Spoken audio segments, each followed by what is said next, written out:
from 10 a.m. till 2 p.m. for a live radio broadcast at Shelby Honda and Shelby Kia. We'll have free, world-famous City Lunch hot dogs, chips, and soft drinks. And register to win some great prizes, including free Charlotte Hornet tickets, movies, free rounds of golf at Woodbridge Golf Course, KTC Broadcasting t-shirts, free meals from Jam & Jay's Pizza, and more. Plus, check out the great deals. 0% APR financing on selected models for 60 months. And remember, you can purchase any vehicle for one thin dime down. And find out how you could win a car. See Shelby Honda and Shelby Kia for all the details. Shelby Honda and Shelby Kia, 4421 East Dixon Boulevard, Highway 74 East in Shelby, right below the Cleveland Mall. See us this Saturday, February 28th, 10 a.m. to 2 p.m. for a live radio broadcast. Y'all come. It'll be fun. Charlotte Realtors can talk till they're blue in the face about Gaston County, and they won't scratch the surface of what Moss Realty knows. Moss Realty has been serving Gaston County and the surrounding counties for over 25 years. Owner Warren and his team know the quality of life this side of the river. When it's your time to buy or sell a home, trust the real Gaston County experts at Moss Realty. They'll use their personal knowledge of the community to help you find your perfect home. Connect with them at 704-865-5555 or online at mossrealty.com.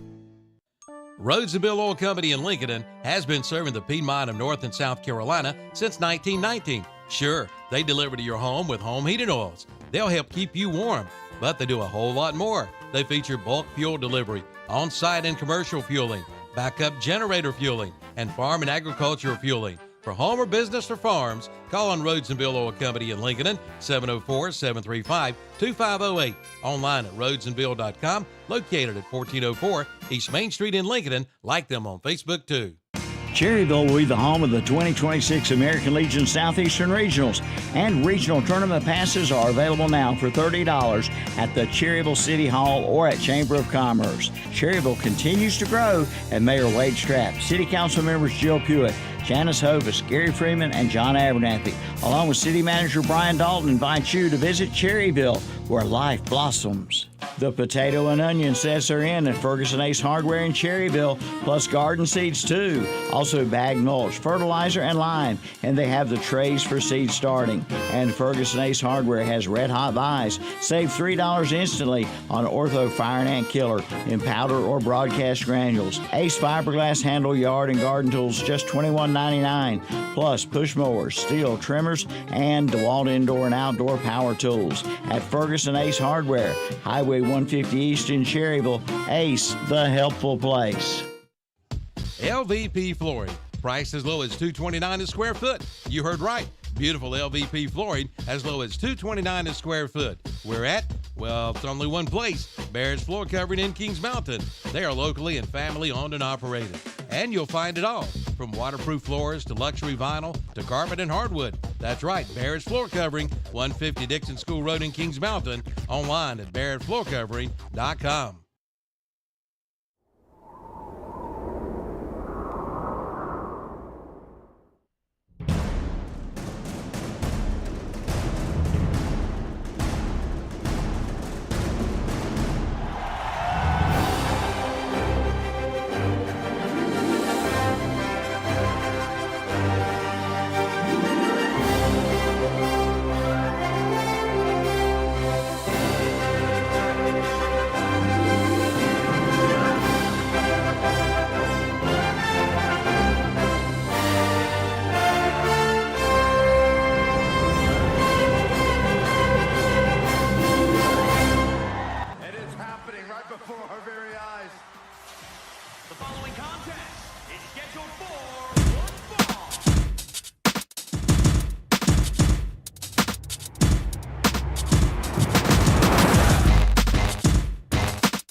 Wolfpack supporters go crazy every fall.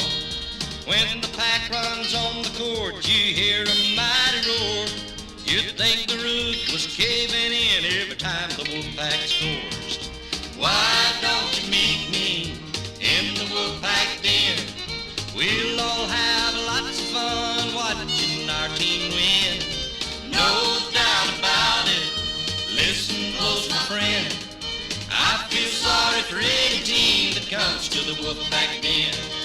Why don't you meet me in the Wolfpack den? We'll all have lots of fun watching our team win. No doubt about it. Listen close, my friend.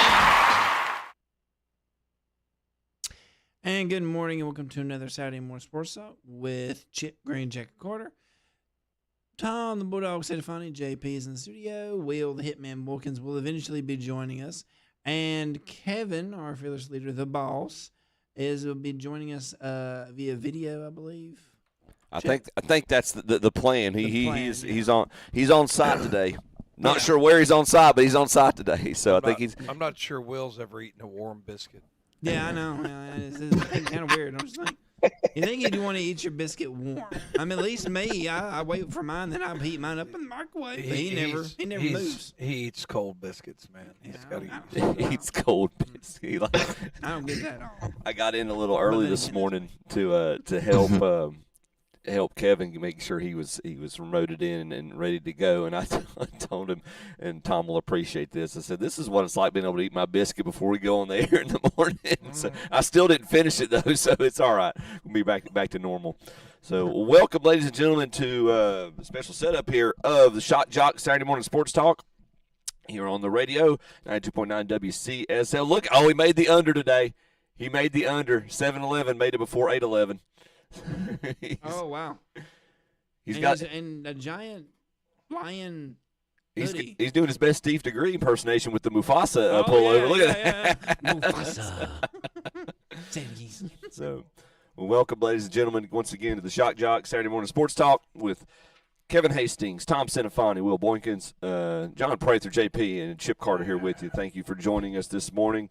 We are on live on the radio, 92.9 WCSL. We are also, if you are online, you can stream us on Facebook, YouTube, and Rumble. Kevin walked me through those, and we're Rumble. We are live and active on each of those. So, welcome to the show. Glad to have it. Glad to have y'all, and thank y'all for tuning in. Gentlemen, any local news? Tom, I know we've been keeping up with watching. We got high school playoff basketball action going on right now. It seems like, and I think Shelby's still in it. Bessemer City's still in it. Shelby's going to host. Who they host today? Is it Walkertown? It seemed like that's correct. Mm-hmm. And Crest is up at East Lincoln tonight. Kings Mountain is also on the road tonight. Hey, it's Kevin. Very good, Will. That's awesome. Oh, he heard you. He's like, I gotta go. I'm done. He was surprised. He's like, I thought I'd beat Will to the office. Kings Mountain is at TC Roberson. So we've got Kings Mountain at Roberson, Shelby hosting Walkertown, Crest up at East Lincoln. Unfortunately for Burns, their season came to an end at Lincoln Charter on Thursday night. Mm-hmm. Lincoln Charter had some big boys, though. I heard 6'5", 6'7", charter schools. If you're 6'5", you go to a charter school these days. So, I mean, that's just a fact. If you're 6'5", you go to a charter school. I don't know why. It's not a prerequisite. I think it's some 6-something kids in private and public schools. There's not as – you'd be surprised, man. It's probably been about, at least 7 or 8 years ago, but we went up and did a game. I think it was Lake Norman Charter, 1A or 2A school. They went 6'8", 6'8", 6'7". You know that 6'7". But Shelby beat them. Shelby just out-athleted them and still beat them up there. But it's just funny to see all these guys coming out. It looked like they were, like a 6A or 7A school. They got where'd they get all these guys from? Oh, they won the lottery. They just happened to win that charter school lottery. I remember they played. Nice. When Shelby played Kingston, they came out like that. But All of it. Yeah. So they, the transfer portal has been older than people think. That's Transfer portal's been around since the land of time. Yes, I know. It's been the transfer portal's been there. Now it's just kind of legal. It's kind of like smoking marijuana. Everybody was doing it before. Now it's just legal everywhere. So, it's kind of the same thing. It's still illegal in North Carolina.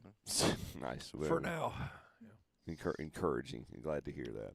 So, well, we definitely still got, again, high school basketball wrapping up with playoffs. Best of luck to all the teams. Again, can you guys hear me? Yes, sir. We can hear you. Welcome to the show. Nobody said anything.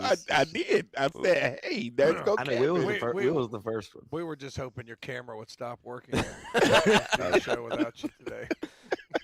Well, if you could tell behind me and I didn't know it because we got in it last night in the rain but there's a Top Golf right behind me. I might be hitting up for lunch when I get done with you guys. Don't hit your window.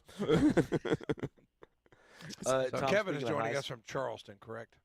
Yes, I am in Charleston. Oh, I didn't know that's where you were going. I'll be there next week. Rip, what is? Oh, I'll be in Charleston next week. We came down to see our favorite little band that travels around and stuff, and just to have a little weekend getaway. Cool. Chip understands with the 90 kids. Sometimes it's good to sleep past 5 a.m. What are you doing? What are you doing up right now? That's what I want to do. I'm an early riser anyway. So good on you. I sent the wife down to the Continental Breakfast before to bring it up to. That's where I ran off the screen. She was knocking on the door. We get an order. What's your order? Speaking of breakfast, I got eggs and sausage and home fries, I guess is what they are. Did you bring that all the way from McDonald's in Cherryville? I did. So what are you guys having this morning? Tom. We'll go real quick. Tommy, go around the board. What'd you have for breakfast, sir? I had a bacon, egg, and cheese McMuffin, a hash brown, and of course my McDonald's coffee. Delicious. Will? Chicken, egg, and cheese. I'm telling you, this sandwich is a life changer. Chicken, egg, and cheese from McDonald's. You changed my life because I switched mine. Which I don't get all the additional, but I got the McChicken. I started about the time you started, and it's good. That's what I'm enjoying. But Will's never ate one warm. That's what Tom said earlier. he likes cold biscuits. Will better have a microwave at his house. That's right. This will be gone before I leave here today. After the first break, this sandwich will be gone. Gone.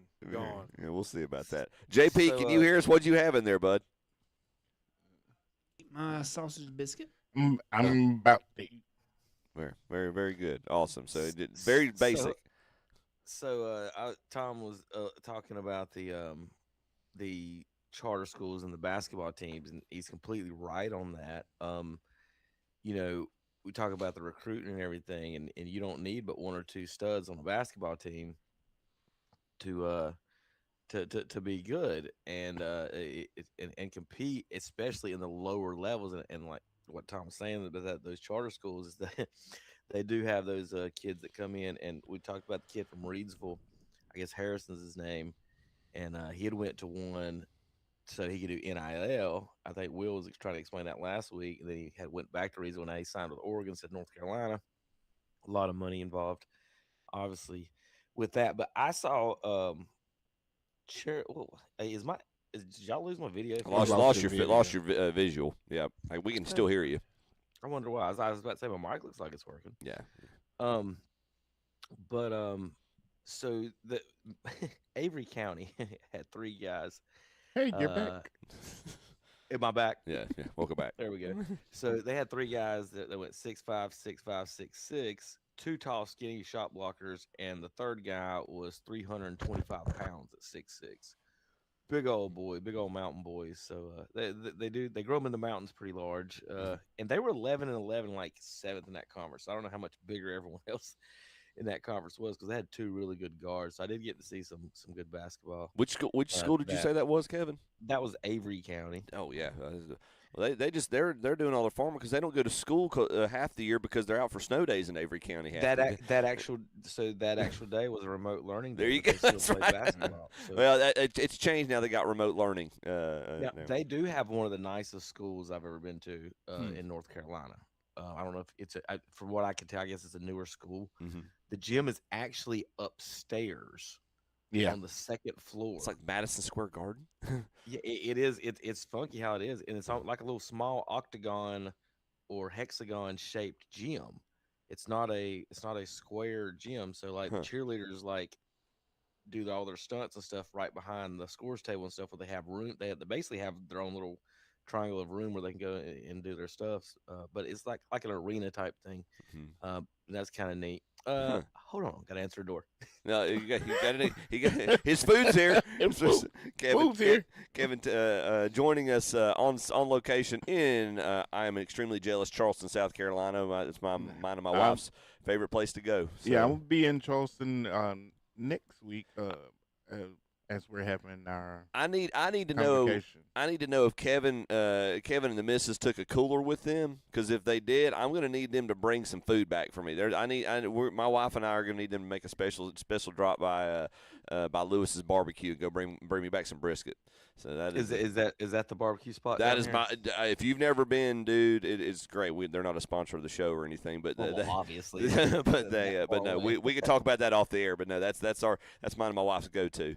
So okay. I'm open to anything. I'll send you some other suggestions. We that is actually the only thing we don't have kind of planned. I think. I got you covered. Don't worry. My wife and I, we talk every year when we find people that are crazy enough to watch our kids. We'll go. We take a long weekend, and we always like, we should try somewhere new. We should try, and we know we're gonna enjoy a long weekend in Charleston. Let's just go. If it ain't broke, don't fix it. So yeah, we've walked many miles around that place and found some good food spots. So, Chip, I wonder if that many kids you could either try a local daycare for like a week or a kennel club or something. I don't want to spend a mortgage payment on my kids being taken care of. That's the problem. So, no, Will, don't knock it, man. Don't knock it. If you get desperate, you never know. Gotta save some money. We don't have 4 kids. They're fed. They're fed. They've got roof over their head. I mean, they'll be good. They love pets. They love pets, man. What are you talking about? I wonder what Mrs. Chip's gonna say about her kids going to a kennel club. Yeah. I did want you guys to give me an update on the who's playing who today, who's still alive in the high school basketball, because we do have a doubleheader today on KTC Broadcasting. 4 o'clock, I believe, we have Shelby and Walkertown. Yes, that's and correct. And then tonight, a big game up in Denver. We'll have Crest and East Lincoln. Yep. Tonight, both those games on WHS. Yeah, Brent's going to pull a Robbie Gordon, do the Shelby game, then he's going to run up and do the East Lincoln game. He's going to double dip. Remember today. when Robbie Gordon did that back in the 90s? He would do the Indianapolis 500, and then he'd fly down and do the 600. That's right. I think Tony Stewart tried it one. Tony Stewart. All we need is a helicopter sponsor to get him up there. That's right. That's exactly right. Okay, we need to follow Robbie or to follow follow today. Yeah, that's right. Check and see. Maybe one of the local airports wants to buy some ads and we'll bring out a ride. Fly Brent from Shelby to Denver tonight. Well, I just hope that Shelby game doesn't go into overtime, or I might be doing that East Lincoln game by myself. Tom's gonna be on. Yeah, Tom needs some support. I guarantee, Tom, you could find someone else in that gym that could help you. Yeah, probably. Yeah. Whether I would want that help. Be packed. Yeah, I know. I know. Call David Potter. That's up where he is. He'll be all right. He can join in. So we got WHS. Yeah, Kevin, you said at 4 p.m. We got Walkertown at Shelby. That'll be followed up once Brent gets over to East Lincoln. They'll start that game as Crest goes to East Lincoln for a big game tonight, 7:30. Once that game concludes, joining in progress, we will have ACC basketball, North Carolina versus Virginia Tech this evening at the conclusion of the Crest East Lincoln game. That's all on 101.5 WOHS, on 92.9 WCSL. 11 a.m. early ACC matchup today. Duke at Virginia, 1 versus 2 in the ACC conference. Virginia right now ranks 2nd in the conference. That ought to be a big showdown. Come on, Cavaliers, don't let me down. How many big showdowns do you have at 11 a.m.? Yeah, it's like. I mean, what is this, the YMCA league? I'm not sure. That's the dumbest thing I've ever heard, to have it 1 versus at 11 o'clock. Why are they the early game and Carolina and Tech or Virginia Tech and that's just coming from a Carolina fan? Why are they the early game? I don't understand that. But 11 a.m. Duke and Virginia. Thankfully it's not tomorrow. You'd be missing it if you were in church. 2:30. We've got the Focus Health 250. We'll talk NASCAR when we come out of the next break. Recap last week. I got some fun quotes from the past couple weeks that I found we can share. And then 7:30 this evening, we'll also have North Carolina, Virginia Tech on WCSL. So that game will be picked up on both stations, WOHS and WCSL. At the conclusion of the Crest East Lincoln game, you'll pick that up on 101.5. So appreciate y'all tuning in to Shock Jock Saturday Morning Sports Talk. We're just getting started here. Kevin Hastings has decided he's thinking about joining us. He's thinking about he's debating it right now. But we're going to take our first break. We come back, we'll talk a little bit of NASCAR here on Saturday Morning Sports Talk. You're listening to Shock Jocks, KTC Broadcasting. And I want to invite you to join me along with Captain Ron and Jeffrey the Pie Owens this Saturday, February 28th from 10 a.m. till 2 p.m. for a live radio broadcast at Shelby Honda and Shelby Kia. We'll have free world-famous City Lunch hot dogs, chips, and soft drinks. And register to win some great prizes, including free Charlotte Hornet tickets, movies, free rounds of golf at Woodbridge Golf Course, KTC Broadcasting t-shirts, free meals from Jam & J's Pizza, and more. Plus, check out the great deals. 0% APR financing on selected models for 60 months.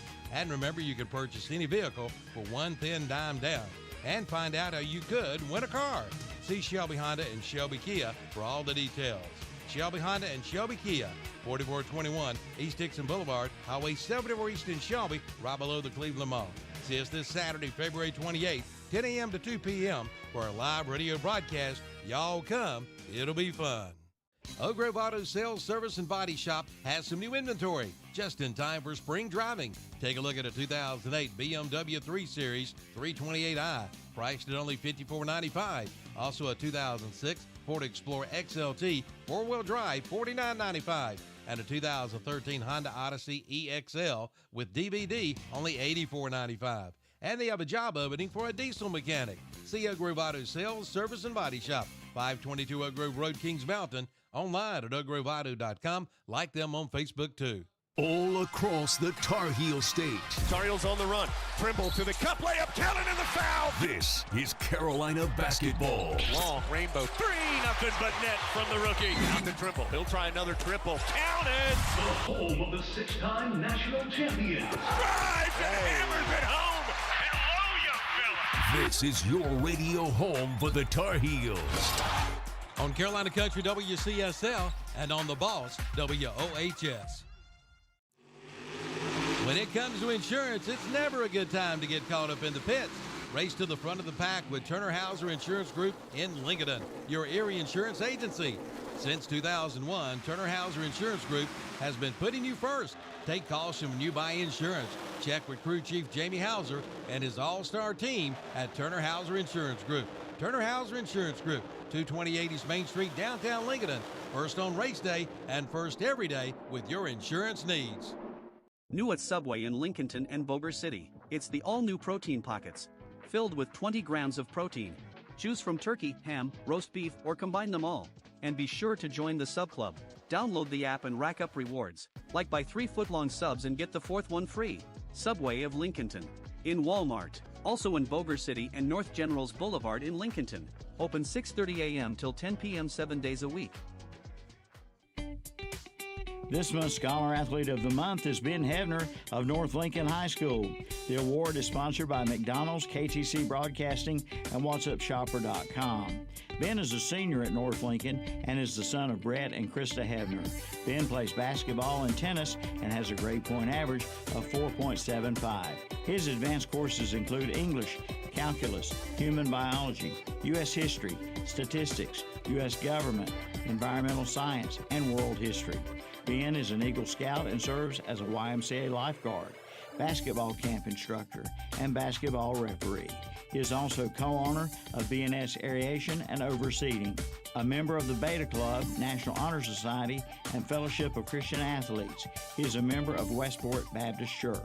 The McDonald's, KTC Broadcasting, What'sUpShopper.com Student Athlete Award recognizes not only the accomplishments in athletics, but also overall achievement in the classroom and community. Sponsored by McDonald's, KTC Broadcasting, and What'sUpShopper.com.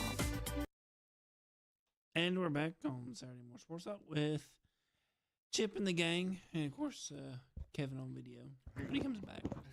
He put up a brick wall on. Yeah, he's a brick house. Is that what you're telling me? Will. So welcome back to Shock Joxx, ladies and gentlemen. Saturday morning sports talk. Tom Centofanti, Will Boykins. Kevin Hastings on site at the Top Golf in Charleston, South Carolina. Apparently, I don't know.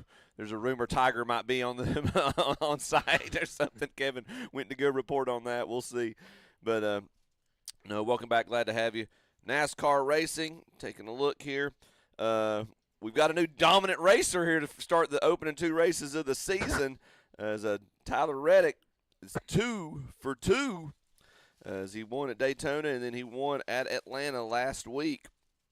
So good finish for him. They were, I think they went into overtime for the race in Atlanta, and he defeated Chase Briscoe, our esteemed colleague. Terry Reinhardt's favorite closet favorite driver, Ross Chastain, finished 3rd. Looking to see Shane Van Gisbergen, Terry's other favorite driver, with a top 10 on a non-road course. That's a dangerous sign for the rest of the sport. So excited to see what he can do the rest of the year. He don't know how to turn left. He done figured it out. All he had to do was turn left. Terry would always argue that you needed more skill to drive the oval than the road course. Mm-hmm. Yep. I think you need more, shall we say, guts, because you start going to those turns, you go 3 wide, But on the road course, this definitely requires more total skill of driving the car.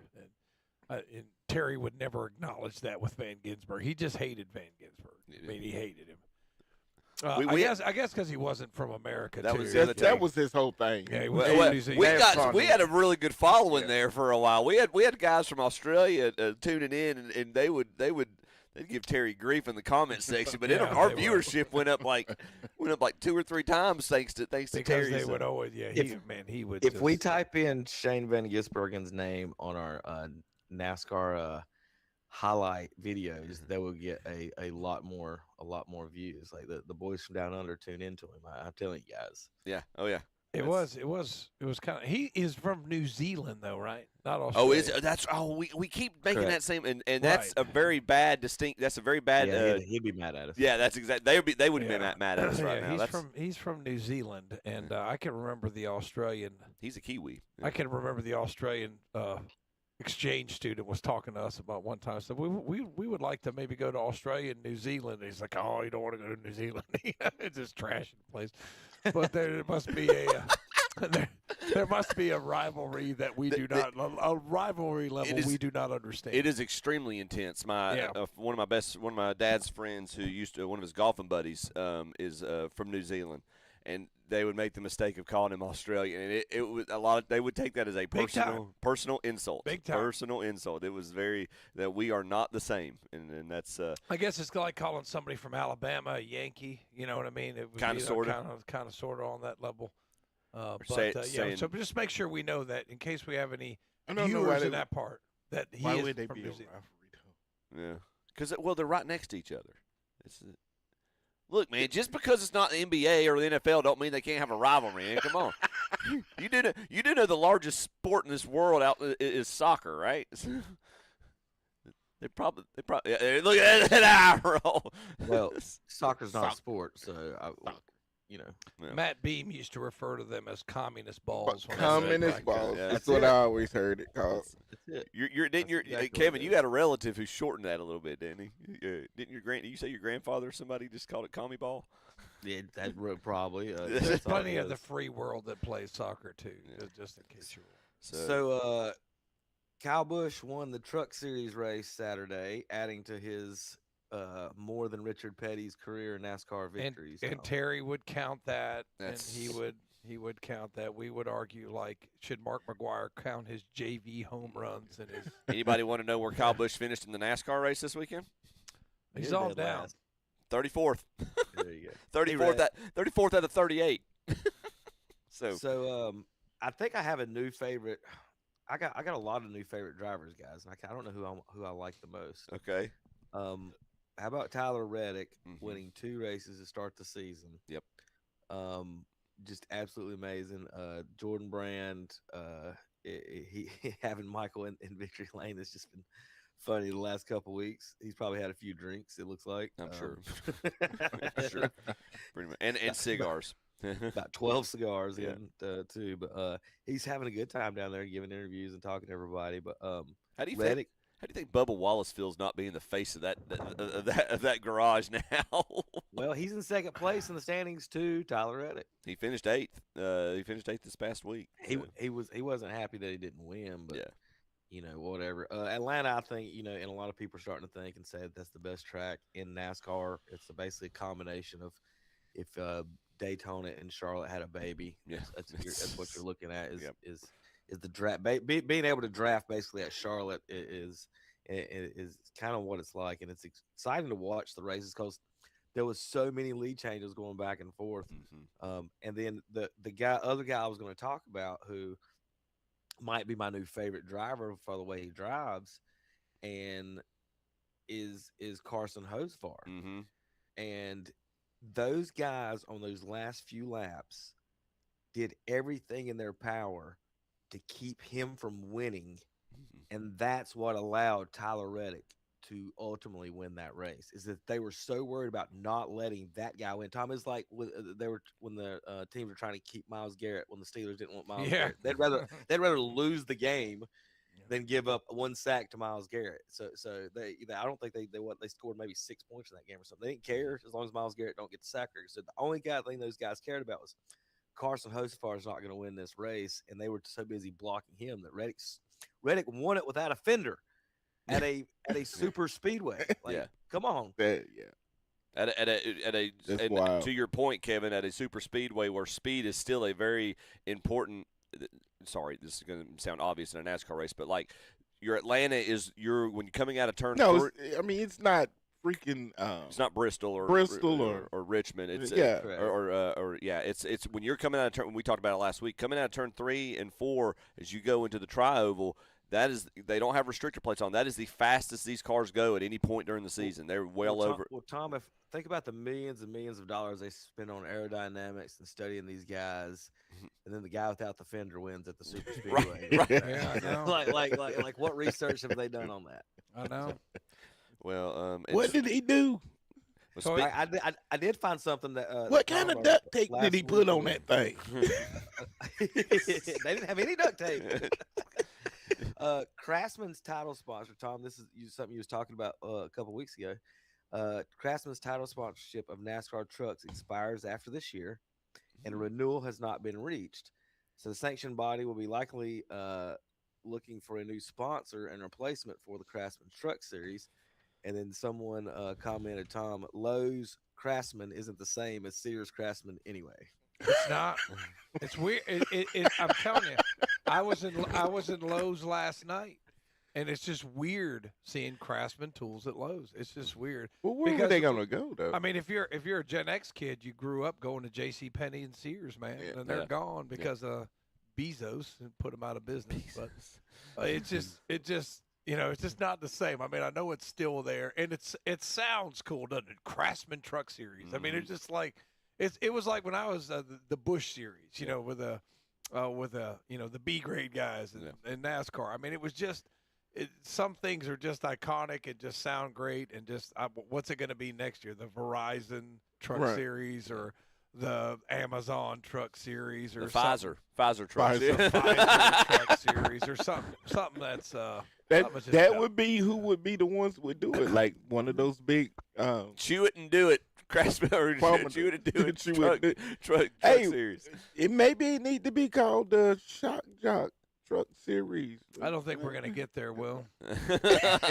I like your optimism, Will. We might could sponsor a truck if we can kind of grease Calvin for a little bit of sponsorship. I could be the jack man, and Will, you could be the spotter. Somebody asked us about that one time. I can't. My eyes ain't good enough. You have to be the spotter. I'll be the jack man. That's close work. Well, Kevin's definitely driving the car because he's not going to let anybody else drive it. He's not going to let anybody else. You guys can work on the pit crew.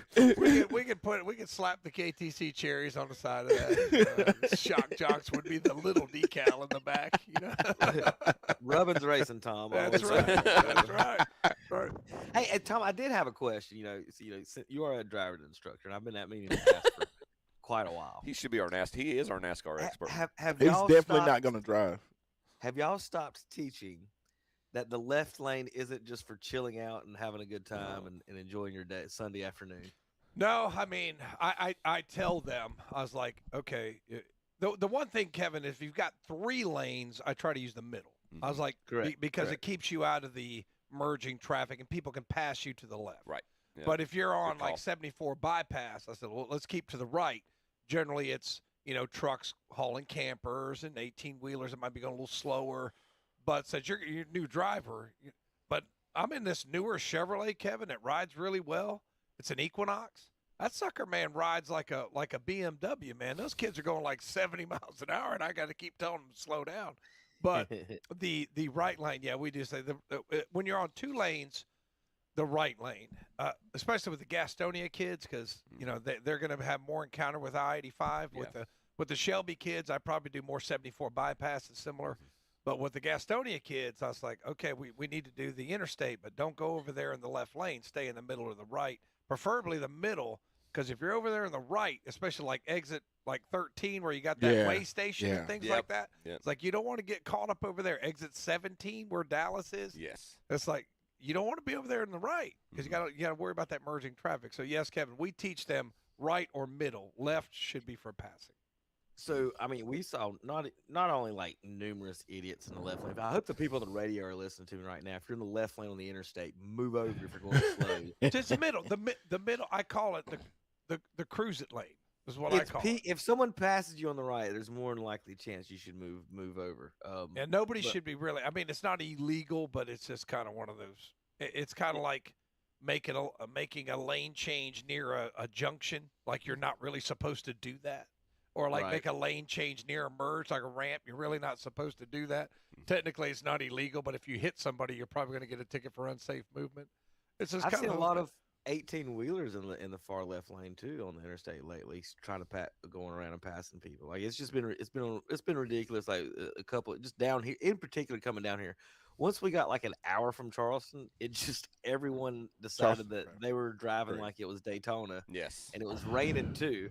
So it's dark, raining, everyone's flying, and we're just like these people are. And then you got the guys in the left lane going 55 and the 70, and just once you get past the intersection with, I guess it's I-95 going south like the Hilton Head. Once you get past that, there's no holds barred. You better have your restrictor plate going. The most dangerous, I think, stretch of road that I've been on is Orlando I-4. I think is that the number. If you get on that, the speed limit says 70. Boy, you better go 95 or you're getting your doors blown off. Like I'm talking in the right lane. Like you better go. There's no that's suggested that's the parking space. It's suggestive. That's not even close what they're doing. And the opposite of that is anywhere in Atlanta. Is it like you're not moving? The 2021, the year that the year they had the Masters back with limited patrons. My wife and I was working remotely, as most of us probably were at that point, that were allowed to. And I was working at my in-laws. We were in Nashville, and so I came from Nashville, went through Chattanooga to get to Augusta, and like left super. And I had a time signed up. We had to be COVID tested before they let us on site that year. So I'm driving and get to Atlanta with like hours to spare. And I'm like, I'm going to be great because I had a specific time I had to be there to be tested. And it's in the middle of the afternoon. It's like after lunchtime. And it's gridlock. I'm like, in the middle of the week. I said, what are you people doing? You should either be working or you should be socially distancing. What are y'all or protesting? What are y'all doing right now? What are all these people doing? They should have been social distancing, working or protesting. That's right. With all the current events that were going on, I was like, why are all of y'all on the interstate right now just at a standstill? There's a lot of reasons Atlanta's the worst city in America. the traffic is really high up there. Yes, yeah. I'm glad you mentioned that. We're going to go to this weekend. We do have to talk. We got some fun stuff to talk about Atlanta when we go to the NBA here in just a few moments. But this weekend, NASCAR racing, Chip, what do we have on the odds? This week, officially the Shane Van Gisbergen year has started. Oh, we're at COTA. They're at the Circuit of the Americas, the first road course race. So I'll give you all three guesses who the odds have favored to win, but you're only going to need one. You know what? That reminds me. I made a $25 deposit in my gambling account, so I got a $25 bonus bet. Oh wow! Put that on SVG. Now with your $25 bonus bet, you can break those up, can't you? Yeah. I don't think so. I don't think mine lets you do that. It's interesting you would say that. I think it's just one $25 bonus bet. Yeah, because I got $250 with mine. I put in now it depends and on then I could break it depends mine on your platform. But I think mine, because I've had mine for a while, it's basically you make a $25 deposit, you get a $25 bonus bet. Yeah. And so you got all the promos, and it was the last one down. So I got to figure out. I may delve into betting on NASCAR this week so I can lose at something else besides team sports. Kevin, we really need in the future, like down here on Tom's clip, where instead of having his clip art at the bottom of his screen, we need to have addicted to gambling. Please call. You guys got it all wrong. Not addicted to gambling. Tommy he ain't got no problem gambling. He's not addicted to gambling. He's got it all figured out. He got it all figured out. like this Duke Virginia game, Duke minus 9.5 at home. Virginia pays 4-1. Wow. And I can listen to it on KTC. And throw things at the TV when it go my way. And 4-1 will pay you enough money on your $10 bet for you to take the wife out to dinner. Take the wife out. Well, she got taken out. She got taken out last night. Good for you. She had a great hamburger steak. Very nice. Were you wearing the sweater vest? Oh, it's Friday night. So, well, looking at the odds Kevin asked about Circuit of the Americas, it is indeed Shane Van Gisbergen. Tommy, all right, I need your expertise here, Tommy, because I think you have to bet like $100 to make 10 on him. He's plus 115. He's plus 115. Plus 115. He is by far. Well, actually, no, he's still an underdog then. Oh, wow. Plus okay. 115. I'm trying to find it here. Connor Zilic is not that far behind him. He's plus 380. NASCAR. Race winner. Yeah, he's still technically Shane Van Gisbergen is an underdog if it's plus. Okay. A slight underdog. Like 100 is even money. Right you now, see what I mean? Yeah, I got you. Right now, you would take technically the odds would say you take the field against Van Gisbergen. Yep, I am taking my $25 bonus bet. Boom, done. $25 on SVG. Come on, New Zealand. Let's go. Come on, Kiwis. Come on, let's go. Let's do this. I got Van Gisbergen as a slight underdog. Because I got to see what – I can't – let me see what that pays. Wait. Will. Look at Will. Look at that. Yeah, there it is. See, right there it is. Total payout $27.50, baby. I want to make an announcement to all of our listeners that Tom is retiring soon. And if you want to send Jackie some gift cards, please send Jackie some gift cards. Please buy her hot dog. Please buy her hot dog. Because coincidentally the casino will be opening down the road, opening soon, and they get the sports book in here. Tom's retired. Jackie's eating bologna for a long time, for as I can see right now. We'll be all right. We're gonna have a hard time getting him into the studio on Saturday mornings. Kevin, like, guys, I got to run up to Harris this weekend. Now Jackie, he's gonna leave Harris to come here. It's a bonus. It's a bonus bet, guys. It's a bonus bet. It's free money. Jackie ain't gonna eat bologna. Tommy is. It's a bonus bet. Jackie's daughter's the engineer. SVG, baby. SVG. She gonna take care of her mama. Bring me home the $27.50. She gonna be like, Daddy can eat bologna. Will's right. Tom, I got a new thing you can bet on. I know you guys can't see it, but I'm gonna bring it in next week. But I had to pull it up. Now we're talking about degenerate gambling. This guy, these people are betting on how many cars will go through this traffic circle and be recognized by the traffic cameras in a certain amount of time. So you bet the exact number of cars, and this guy bet 14 cars in 30 seconds, and he got the exact number and won $360,000. Oh, I need that. Why wasn't I there? Where would this happen? There you go, Tom. You can bet on cars running through intersections if you find the right. Oh, you can bet on anything now. That's right. That's right. So, all right, guys, we come back. We're going to talk we got to talk NBA and Will. We got to talk Magic City, man. Magic City, baby. Will, you know about anything about Magic City? He ain't gonna answer. We'll be right back. Camera's on you, Will.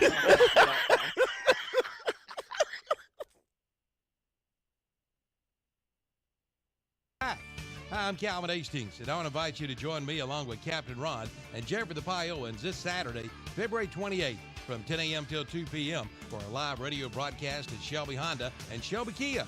We'll have free, world-famous City Lunch hot dogs, chips, and soft drinks. And register to win some great prizes, including free Charlotte Hornet tickets, movies, free rounds of golf at Woodbridge Golf Course, KTC Broadcasting t-shirts, free meals from Jam & J's Pizza, and more. Plus, check out the great deals. 0% APR financing on selected models for 60 months. And remember, you can purchase any vehicle for one thin dime down. And find out how you could win a car. See Shelby Honda and Shelby Kia for all the details. Shelby Honda and Shelby Kia, 4421 East Dixon Boulevard, Highway 74 East in Shelby, right below the Cleveland Mall. See us this Saturday, February 28th, 10 a.m. to 2 p.m. for a live radio broadcast. Y'all come. It'll be fun. On the Go Quick Lube in Falston is not just oil changes. They have tires for all cars with names like GT Radio, Hankook, and Toyo, plus interstate batteries and wiper blades. Of course, they do oil changes featuring Castrol, Motorcraft, and Rotella diesel oil, and they carry diesel truck fuel filters. Plus, they're an official North Carolina inspection station. For quick service with competitive pricing and professional technicians, head over to On The Go Quick Lube today. 3716 Falston Road, Highway 18 north of Shelby, and go Burns Bulldogs. Circuit of the Americas. Hill now looks high. Now he looks slow. Austin Hill with a run. It's the Focused Health 250. Austin Hill was able to clear Ross Chastain. Chastain will follow in his tire tracks as they head to one. Jesse Love to the inside of Sheldon Creed. Sheldon Creed picks his way around Chastain and Hill. And for the first time, he's a race winner in the NASCAR O'Reilly Auto Parts Series. Saturday, February 28th at 2:30. On Carolina Country WCSL, 92.9 FM, 1590 AM, online at ktcbroadcasting.com. Save up to $3,000 on select Kawasaki off-road motorcycles at Full Throttle Power Sports in Lowell. Also make light work for your wallet with a new Suzuki with financing as low as 1.99% APR for 60 months. And how about the new Slingshot with 1.99% APR financing with $1,000 customer cash and zero money down. And meet the new Polaris RZR Pro lineup at Full Throttle Power Sports, 100 Indian Walk in Lowell. Online at ncfullthrottle.com. Tyndall Ford Performance in Gastonia is the home of the crazy Mustang man. That's Lyle Sturgis. And right now, Lyle has big savings on the remaining 2025 RTR Mustangs. They are ready to rock. And the RTR Mustangs at Tyndall Ford are the only ones in the world built at the RTR Lab. And it's Truck Month at Tyndall Ford. Comes through the lineup for brand new 2026 Ford F-150 trucks. You don't just get performance, you get Tyndall Ford Performance. 1901 East Franklin Boulevard in Gastonia. Online at tyndallford.com. Kiever Pharmacy in Lincoln wants to be a partner in your health. They make it easy with advice and personal care that you can trust. Ask about their Easy Med Packs, called Kiever Cubes, just one of their many services. They do all kinds of vaccinations and can test for flu, COVID, and strep. From birth control to nicotine replacement, Kiever Pharmacy is there for you. Located at 1814 East Main Street in Lincoln and next to Chick-fil-A. Open 9 to 6 Monday through Friday, 9 to 3 on Saturday. Call 704-735-9072 and ask about their same-day delivery service. And we're back on Saturday Morning Sports Talk with Chip and the Gang. Thank you, JP. Welcome, ladies and gentlemen, the game? back to Saturday Morning Joxx, Saturday Morning Sports Talk with It's three people, really a gang? It's more like a hit squad. Well, we've got one guy on site, sort of. Okay. So we got Tom Centofanti in the top left, Will Boykins there in the top right, Chip Carter here in the bottom right. Kevin Hastings is he is with us in spirit and in audio, but visual he's I think he's trying You to don't sneak. have a video? He's trying to stay. I I don't. think when you got your We blue just got blocker up. We got your brick. Yeah, we got your brick wall. You got your brick wall up. I took it off. It should be working. We still see a red. They probably think you're a Union spy and have scrambled your video down We've got a maroon K right now. We got a maroon K. Yeah, he's a Union spy. We got to jam that. There he is. There he didn't do it. Uh-oh. How'd you get the empty chair? How'd we not put a little Mark McGuire doll there? I know, right? Right. Yeah, why don't we put that over there for him? So Will, Monday, I think it's Monday. Now look it up what day it is. I don't know what day it is. March 16th, the Orlando Magic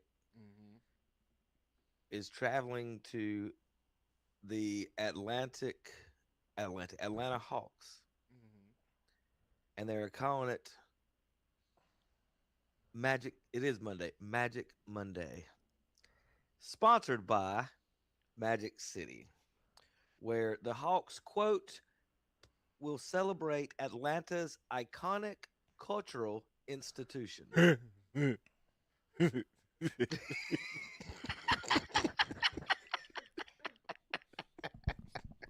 Sorry, what? that would be Atlanta culture. So yeah. The ad, it's on the Atlanta Hawks Twitter page. I wish I could bring it up for you guys to see right now. Okay, realistically, Magic City Monday. Realistically, Magic City is internationally known. So it is a huge part of Atlanta culture. Well, Amy's got a cricket. You want her to make you up one of these hoodies? Heck no. I am not. We can get an order for the whole church. Pass it Listen. That's awesome. In my tomfoolery days, I would be like, yeah, make me one of them. I would be like, I went. In my tomfoolery days. Atlanta's iconic cultural institution, Will, is how they put this. I mean, it is. You've never been, have you, Kevin? No comment. No comment. To what? What are we talking about? There's a slight chance. There's a slight chance you've never been. So, unfortunately, I can't explain it. No, I said there's a slight chance I have. Then you wouldn't be debating whether it's a cultural institution if you. I agree with a lot of it, but I didn't know if they needed to be advertising it. I didn't say they were factually wrong. Gracious. If for the folks that don't remember it, I got to go find one because I know we got a bunch of old Atlanta Braves tickets, and I was reading the comments on here, and people had posted. Atlanta Braves, back in their tickets, used to have a sponsorship from, I think it was the Pink Pony Club. So if you took your tickets, you got in free down the street if you went to an Atlanta Braves game. So Atlanta is this is steeped in their cultural institution. Yeah. Interesting. That the Pink Pony Club ain't got nothing on Magic City. Isn't that a song right now? Is it what? The Pink Pony Club, isn't that a song or something? I have no idea. I just know Kevin got me talking on international internet. A deacon in the Lord's church, he got me talking about Magic Pink City. Pony Club by Chapel Roan. Yeah, that's a song. I think. Will, didn't Patrick Ewing get in trouble at Magic City one time? There's numerous of celebrities. Yeah, there's numerous of celebrities that got in trouble at Magic City. I think it was during the Atlanta Olympics. I think some of the NBA players. I'm pretty sure Patrick Ewing was the one involved. Let's see if I got any news and notes in the NBA. That was when it was at its hypest stuff. When the Olympics was there. Tom, how's your Cavs? Well, I watched them last night. You know, they're in prime time. It's kind of funny. I was going back and forth between the baseball game and the basketball game because they had the night off. But rough overtime loss. Yeah, but they, it was competitive, and of course, Dumb Shack gets on there. They're gonna get beat by 20 points. I was like, man. That's a really good That was impression. great. That was great. That's a really good impression of Kevin Hart doing Shaquille O'Neal right there, Tom. I mean, it's like I'm not okay. Like I'm not Michael Winslow or anything, but I mean, it's just to listen to that man talk.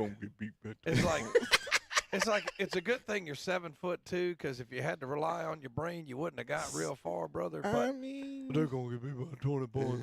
You're gonna see the domination. And then, of course, what he's discounting is Mobley and Allen. They really leaned on those two. Yeah. Now that I haven't kept up with the Pistons as I should because they got the best record. But the Cunningham kid, I was going to ask you what you thought about Cade Cunningham. I mean, he's good, and you don't realize how big he is until other guards try to match up on him, and you're like, that dude's big, but he moves like he moves like the rest of the small. Who's the guy in Atlanta that scores all the points? Trey. Well, he's not there anymore, but where'd he go? He got traded to the Wizards, didn't he? Okay. Did Trey get traded to the Yes. Wizards? Yeah, like he can move like that guy. I mean, and he can fade away. I mean, he can. It's just a lot of different things he can do. I think he had 17 in the first half. But he's playing with the bro now, with the brow. Well, they're both there. Anyway, I was talking about the Cavs. But anyway. Well, you brought him up. I was just clarifying. Anyway, they've got several different lineups that can keep them in games. And I think once they get, Harden's out at strip club and Magic City, Magic City. What's the name of the problem? Donovan Mitchell's out with a groin injury, and you know how those can linger. So that kind of makes me a little bit nervous. But I think once it all comes together, Kevin, you've been following a long time. You don't have to finish number one. You know what I mean? As long as you're playing right at the tournament time. Yeah. I mean, you got a chance. I didn't realize Mitchell was out. The fact that they only lost by 3 in overtime to the best team in the conference with Mitchell and Harden out. Jared Allen, I think, in the last 15 games, is shooting 77%. Holy That's cow! crazy. I mean, he just you can just tell with him and Mobley. I mean, you got 2 7-foot guys that can score. I mean, they're not just rim protection. Mobley was the defensive player of the year, but he could score too. He could shoot threes. I mean, they've got those 2 big guys, and they were leaning on those 2 big guys. And if Sam Merrill can hit a three-pointer every now and then, every once in a while he gets hot. And then, who's the other guy that's been playing the Strus hasn't been able to play all year.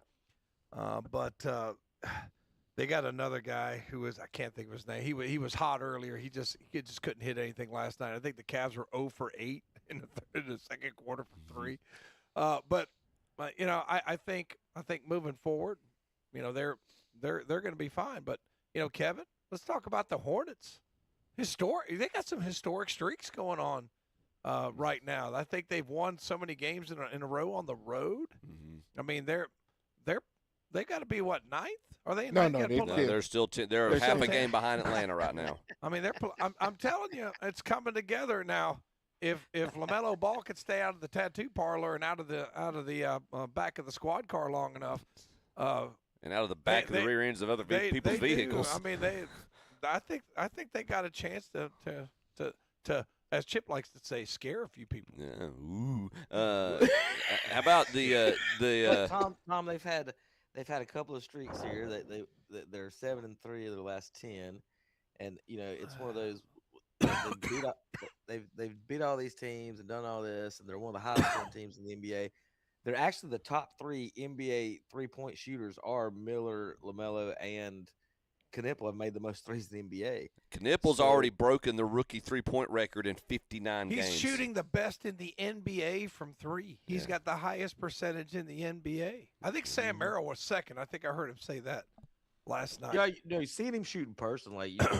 He's squared up. Like when he gets the ball, just perfect form, nice shot. Don't know, athletically how long he'll be able to contribute or last in the league. 5, 6, 7 years and be on as a good quality player before he just ends up being a corner jump shooter. I'm not sure on that in particular. This Hornets team, they're doing fun. The bad news is about it as a Hornets fan is that this is one of those things, Tom, where you do just good enough to commit to sorry some more. Yeah. So we'll just commit to these 3 players the next 3 or 4 or 5 years. We still got the wife beater. We still got the guy who brings guns to places, and then he also picks up his teammate when he runs over somebody and hits him in head-on collisions. We still got all that, and they're still going to do it. 7-3. They had the best record in the NBA for like a month, and they're still 10th place in the East. So like they're not the most smelliest turd in the toilet bowl anymore, but they're still a turd. Like they're 10th. Yeah. I might have been thinking about Jalen Tyson, but he ended up being 4 or 7 from 3-pointer. Seemed like it was a little cold in the second quarter. But I tell you what, if they get Strus back, get some of those minutes, I don't know if he's going to play this year. Every time I've seen, he's making progress. The foot's getting better. I'm like, dude, it's March. This dude hadn't played all year. So like if he's, I don't know, how good's he going to be if he comes back after not playing for a year? How about and I'll pitch this in just in honor of Terry, but I forget who it was that was talking about it, but somebody said that Boston's head coach should be in the running for Coach of the Year because of they're second behind the Pistons right now in the Eastern Conference, and they're doing all this. Tatum's obviously not played a game this year. They've lost Drew Holiday. They lost Porzingis. This team is basically, with the exception of Jaylen Brown, has turned over a lot of their team, and they're still they're performing remarkably well, and they're doing it the way they've done the past couple seasons. They're just shooting the lights out behind the arc. So the Celtics they look like they and they're on a hot streak right now shooting wise. I think they set some kind of record. Their third best shooting percentage game all time in the past night or two, which is pretty saying a lot for a storied franchise like the Celtics. Detroit first, Boston second. You got the Knicks third in the East, Cleveland and the Cavs fourth there, Tom.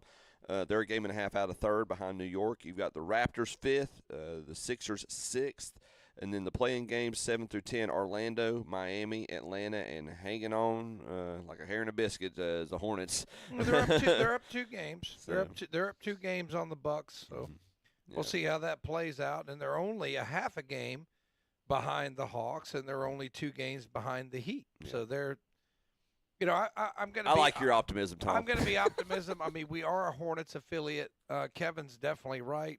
They're not exactly going to win the Characters Award, unfortunately. I ain't worried about them winning the Characters Award. I'm worried about winning ball game. Okay, Jimmy Johnson. Yeah, I'm worried about both. Yeah, I ain't worried about character. There's a lot of they're not paying them for their character. They're paying them to play ball. There's a lot of young players that look up to what these guys do. Yeah, there's more than just. They're not role models. Their dad's supposed to be role models. Yeah, but.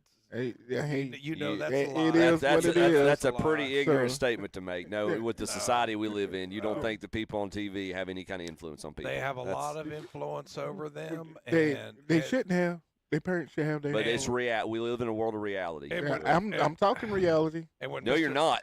No, you're not. I'm holding parents responsible. It's a responsibility. It's a call of age. You have to be responsible. We all have a responsibility. It's not.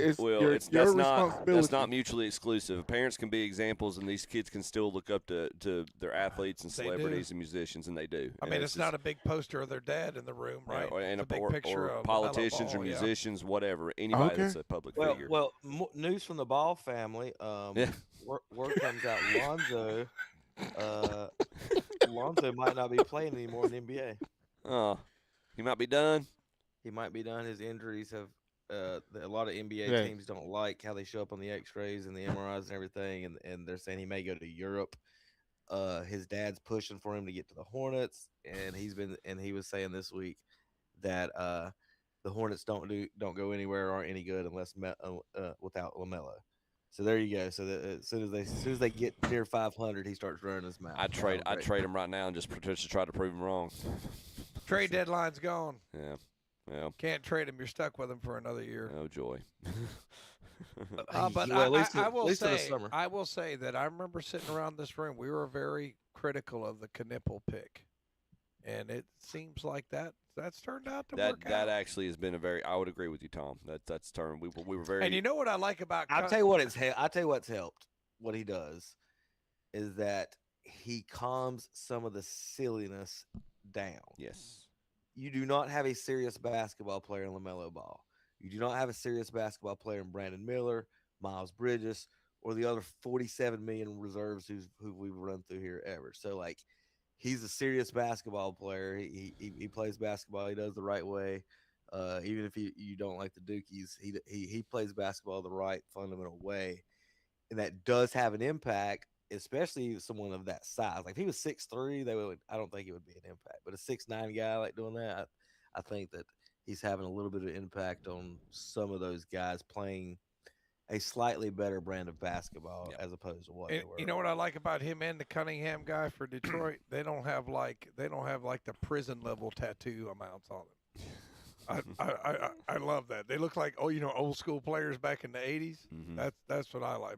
Maybe one guy had a tattoo. I mean, LaMelo Ball. I mean, I don't even know how he has a paycheck left. I mean, it's just like there ain't no more spots on him to put a tattoo. You got sleeve or five. I reckon people Meanwhile, like it. Over in the West, you got OKC still leading the way. Wemby and the Spurs are 2 games back. You've got Houston in 3rd, Denver, Minnesota, LA is the Lakers. Wow, 6th, and then playing game teams: Phoenix 7th, Golden State 8th, Portland 9th, and the Clippers 10th. And there's a 5-game spread between them and Memphis. So that those I won't say they're set, but there's a pretty good, decent amount of separation between the playoff teams and the haves and the have-nots in the Western Conference.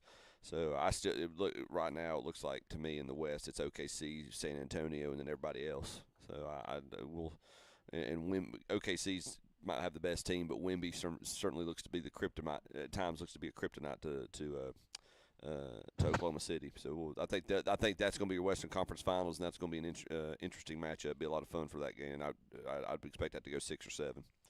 So I got the Spurs winning it, boys. It's the Victor Wembanyama era is here. Since 1997, the Washington Wizards have won 972 games. Okay. Mm-hmm. Tim Duncan since 1997 has won 1,001 games. Tim Duncan retired 10 years ago. That's pretty bad. Yeah. Pretty bad. Since what year was that, Kevin? Since what year? 97. Tim. How many of those games did Wizards win with Jordan? Has more wins than 40 and 40. So there's 80 of those wins with Jordan. Right there from Jordan. But bad in Washington. You think it's bad in Charlotte? It's bad there. Bad in Washington. I don't really have any more news and notes on the NBA unless you guys have anything. I just got some fun stuff we can look at later. Barkley's on the Hornets bandwagon. The Hornets sent him some merchandise. So he I don't know if we want that or not. That's true. But that's about it for my NBA stuff. All right, guys. We'll take a break. We'll come back. We can talk a little bit of college. We got baseball's gearing up as well. Check on some other things. Talk a little bit of golf. See what a little bit of I won't say off week, but not a signature event this week. But we'll touch on that and some more. You're listening to Shock Joxx Saturday Morning Sports Talk, KTCBroadcasting.com. And I want to invite you to join me along with Captain Ron and Jeffrey the Pie Owens this Saturday, February 28th from 10 a.m. till 2 p.m. for a live radio broadcast at Shelby Honda and Shelby Kia. We'll have free world-famous City Lunch hot dogs, chips, and soft drinks. And register to win some great prizes, including free Charlotte Hornet tickets, movies, free rounds of golf at Woodbridge Golf Course, KTC Broadcasting t-shirts, free meals from Jam & J's Pizza, and more. Plus, check out the great deals. 0% APR financing on selected models for 60 months. And remember, you can purchase any vehicle for one thin dime down. And find out how you could win a car. See Shelby Honda and Shelby Kia for all the details.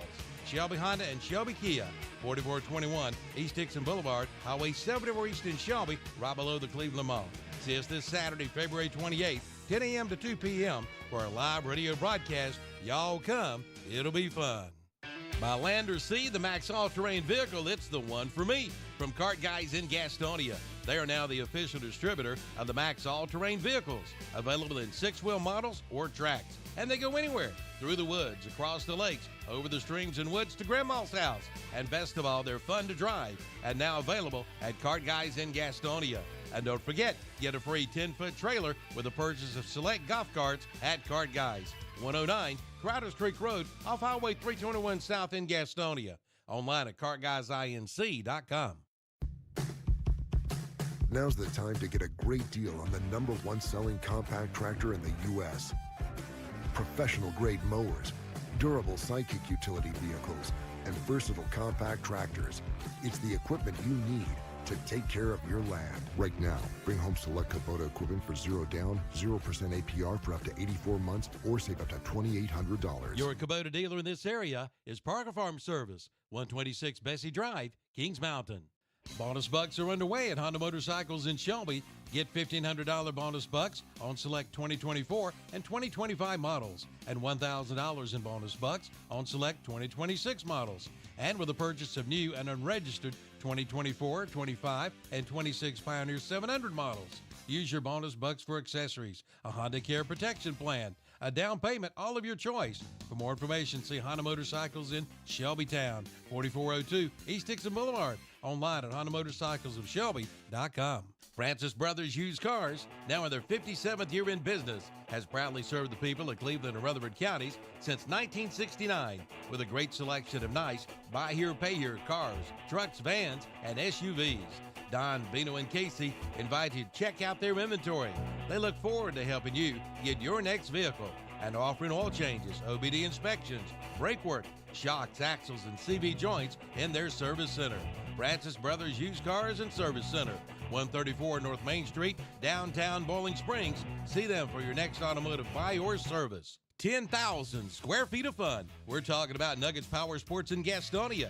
Go-karts, dirt bikes, ATVs, and more. Golf carts, scooters, mini bikes, too. And listen up. Mention this radio ad with your purchase. Get a free helmet. That's a $100 value. They are your authorized Trailmaster and Supermoc dealer. You can lay away with 0% interest and no credit check. Financing is available. Remember, cash is king at Nuggets Power Sports. 5001 South York Highway 321 South in Gastonia. Like them on Facebook, too. And we're back with Chip and the crew. I'm going to try some more stuff. I don't know. It's getting a little thin in yeah, here. we're it's hard when Kevin isn't here because I always say Kevin in the game because there's the bubonic plague has struck. Yeah, we're dropping like flies, man. Yeah, we got Muggsy Boykins now over there sitting with no headset. We'll have to jet out a little bit early. Kevin's got his Iron Curtain wall up there, visual wise. So you got Tom and I still going strong. Tom, we're holding it together with holding the fort down. Spit and baling wire right now. It looks holding like the fort down. So. We're Davy Crockett at the Alamo. Right? Real quick, while Kevin might be joining us back here shortly, in just a second. Kevin is I say on site. Kevin is remote right now down in South Carolina, taking a look at letting us know how things look in Charleston. I saw some quotes from NASCAR from the past couple weeks. I don't know if these are from Daytona specifically or Atlanta, but I ran through these and I thought these were pretty amusing. So I thought one real quick. We already did our NASCAR segment, but I'll go ahead and go through these. So Carson Hocevar, some of these I'll have to clean up, but he said when asked his plans to work with the number 23 car, he says, "What are you going to do?" I'm going to shake and F and bake. Basically, was his response to that. When Kyle Busch was asked about the condition of his car, I guess in reference to would we see him back out on the track, his response: "See y'all later." So these are very short, quick responses. A quip. Yeah. Yes. Exact. Thank you, Tom. That's exactly well spoken. So Chase Briscoe, upon finishing second, had a very short, succinct response. Well, dang. And it wasn't dang that he said, but he had that response. And then Ty Gibbs, they asked him how his car, the shape his car was in, and on the state of it, and his quick response was loose as hell. So, and then we had two more here, and they asked Tyler Reddick before the race. They asked Tyler if they thought he could finish in the top 15. probably the most underrated quote of the past couple weeks. I think we're in contention to do that. Well, he won both races, so he was right. Whichever week he said that, he was correct. And then Riley Hurst, when asked how his car was after a wreck, he very one-word answer: broken. So, it was just some amusing quotes that I saw online from some of our NASCAR drivers. Appreciate y'all tuning in to our NASCAR races that we have. Again, just to mention, they are at the Circuit of the Americas. Next race, Shane Van Gisbergen, we'll see if he still can dominate the road courses. He's got his first chance here at this race. Slight underdog to do so. That's right. Against the field, basically. So we'll see that. Real quick as well, run through our schedule. We touched on this earlier. We've got a lot of athletic and sports broadcast taking place with high school basketball locally. Today we've got Walkertown at Shelby. Shelby's hosting Walkertown in the state playoffs. 4 p.m. today. That's on 101.5 WOHS. And Brent Pascoe is going to be at that game. He will teleport himself up to East Lincoln to join Tom Sinifani at 7:30 this evening as Crest travels up to East Lincoln to take on East Lincoln in the state playoffs.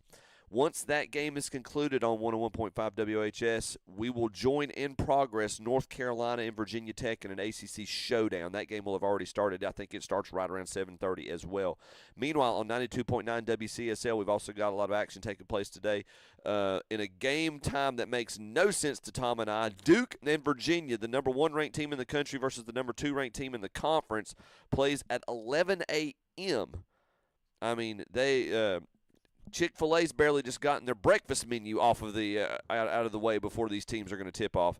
But they play at 11 a.m. today.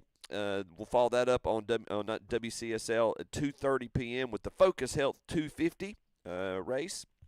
So, and then following that, 7:30 tonight on WCSL, we will have the entirety of the North Carolina-Virginia Tech basketball game. So once Crest and East Lincoln finish up, North Carolina-Virginia Tech will be on both WHS and WCSL on both radio stations up to the end of that ball game. So, all right, that's a look again at our schedule on both radio stations today. College basketball. We've got a team that is 29-0 right now. I don't know if y'all saw that or not. Miami, not the Hurricanes, Miami of Ohio hit a buzzer beater on a last-second shot last night to improve. They beat Western Michigan 69-67, and they are 29-0. So that's hard to. That's the Red Hawks. Huh? Yeah, that's pretty hard to believe at this point in the season. Now they might be a 6 seed in the NCAA. That's what I'm saying. They're ranked 21st in the country right now. Yeah, they'll be about a 5th or 6th seed. Yeah, that's pretty. The MAC not known for its basketball chip. Fair. I mean, is anybody scared to go into Athens, Ohio, and take on the Bobcats? I mean, I don't really think that's the thing. I guess they have a team. Let's say try now. I might have had Kevin. Now you got me. Yes, I do now. Sorry, he was trying to talk, and I had muted him. So, but he's wrong button. It's all right. He's live in action now. So. All right. You guys were talking. Was you going to college basketball? Yes, we were. Cool. Okay. Yep. That's cool. I just wanted to make sure and everything. Yep. Go ahead. So yeah, we're just looking at that. We're getting close. We're winding down the month of February. Obviously, we turn it going to March. Today's the last day of February, so we start looking at conference tournaments and seeding, as Tom just alluded to, seeding for the NCAA tournament. Teams that are on the bubble right now. I hate this time of year. This is the worst. This is the. You worst would do this. Part of You say this is worse than college football? This is the worst part of anything of college sports. Is sitting around and arguing over who the crappiest teams are going to get in the tournament and who would never win. Like, it's just the dumbest thing ever. It's just I hate it. I hate it. And then we'll sit there and put the 15th best ACC or Big Ten or whatever team is, and then like an App State or they're talking about this one team, Miami of Ohio is 29-0. Mm-hmm. If they lose the conference tournament, they're not going to make the tournament. Yeah. So they go undefeated, go 35-0. So what's the point of even going 35-0? Just right. win the tournament. Yep. Just go 5-0, 5-30.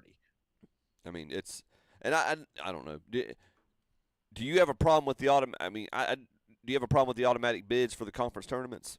No, I want all automatic bids for everybody, so they quit crapping those teams. Just to go ahead and make it objective. How about this? I want 2 automatic bids for conference. You got 68 dang teams in it. Give them two. Like there's what? If 11 you make the conferences? conference championship game, go ahead and put them in. Yes. Yeah. Yes. Just go ahead and do it. Both of you are in. I don't care. Like, but then again, like college football fans are different than college basketball fans. Like college football fans hate Cinderellas. They want to be right and to prove to their friends that their opinion that they know football is more important than whoever wins on the football field. Yeah. Well, college basketball fans like the upsets until you get to the Elite Eight, and then they don't like it. The first week, I think that's a very sound argument, Kevin. The first weekend is we want to see the Valpos and the IUPUIs have their fun. But then the second weekend, once we get down to the Elite, we want the quote unquote serious schools to start showing that why they're ranked so high. So with that college football mentality starts leaching in the deeper into the tournament you go. The first weekend is supposed to be the fun weekend, but after that, okay, you got you little teams, you VCUs, and you Valpos and what was good. I mean, Gonzaga's basically worked them way up into a major team. But I remember when I was in high school, Gonzaga was one of those teams that you just every year you're like, if they win a game, I'm shocked. But those teams. You can have your fun your first weekend, but then get out of the way and let the quote unquote real teams take over in the Elite Eight going forward. So Duke's 1, Arizona 2, Michigan 3, Iowa State 4, Houston, UConn, Florida, Purdue, Gonzaga, and Illinois are your top 10 in the men's college basketball AP top 25. Tar Heels are down at 18 for those fans, and just a correction, the tip-off for that Duke-Virginia game is at 12. I guess KTC's coverage starts at 11. Yeah, 11. Yeah, those are broadcast coverage. Okay, so that's pregame. I said my apologies to those listening, but so tip-off. Thank you, Tom. Tip-off is at 12. No, don't thank me. Thank Gerald Weathers. Oh, our ranking. Why would he care about the Duke game? He's our ranking Carolina fan. I've seen. He sits with Dean Smith and Roy Williams and advertises the Carolina games. I've seen this. So we lost a soldier. What's that? We lost. Oh yeah, we got Muggsy Boykins over there now, joining him now. So yeah, I was just gonna say he needs to apply to the county office for the school system. big day here on KTC. Like Chip said, we've got Virginia at Duke they tip off at 12. Then you can switch over and listen to the NASCAR O'Reilly Auto Parts Series at 2:30. And then at 4, you can listen to Shelby and Walkertown. And then at 7:30 tonight, you can listen to Virginia Tech and North Carolina, and also Crest at East Lincoln. We come back. We still got a couple Olympic things to talk about. Okay. We've got some baseball. Got a bunch of baseball type stuff and a few news and notes. I do got one more college thing I'll cover real quick that we've talked about before we go to break. I want to hear you guys. We've talked about, and this goes back to the college football, how like teams get overranked in the preseason because they go by how many stars recruits you got on your roster and whatnot. Phillip Rivers' son. Anybody know who Phillip Rivers is? Or he's got 12 kids. Right. Yeah, he's got more kids than you, Chip. by like triple the amount. Yeah, it's ridiculous. Well, I guess his first and oldest kid is coming up to the high school rank, 6'3", 205, nationally ranked player.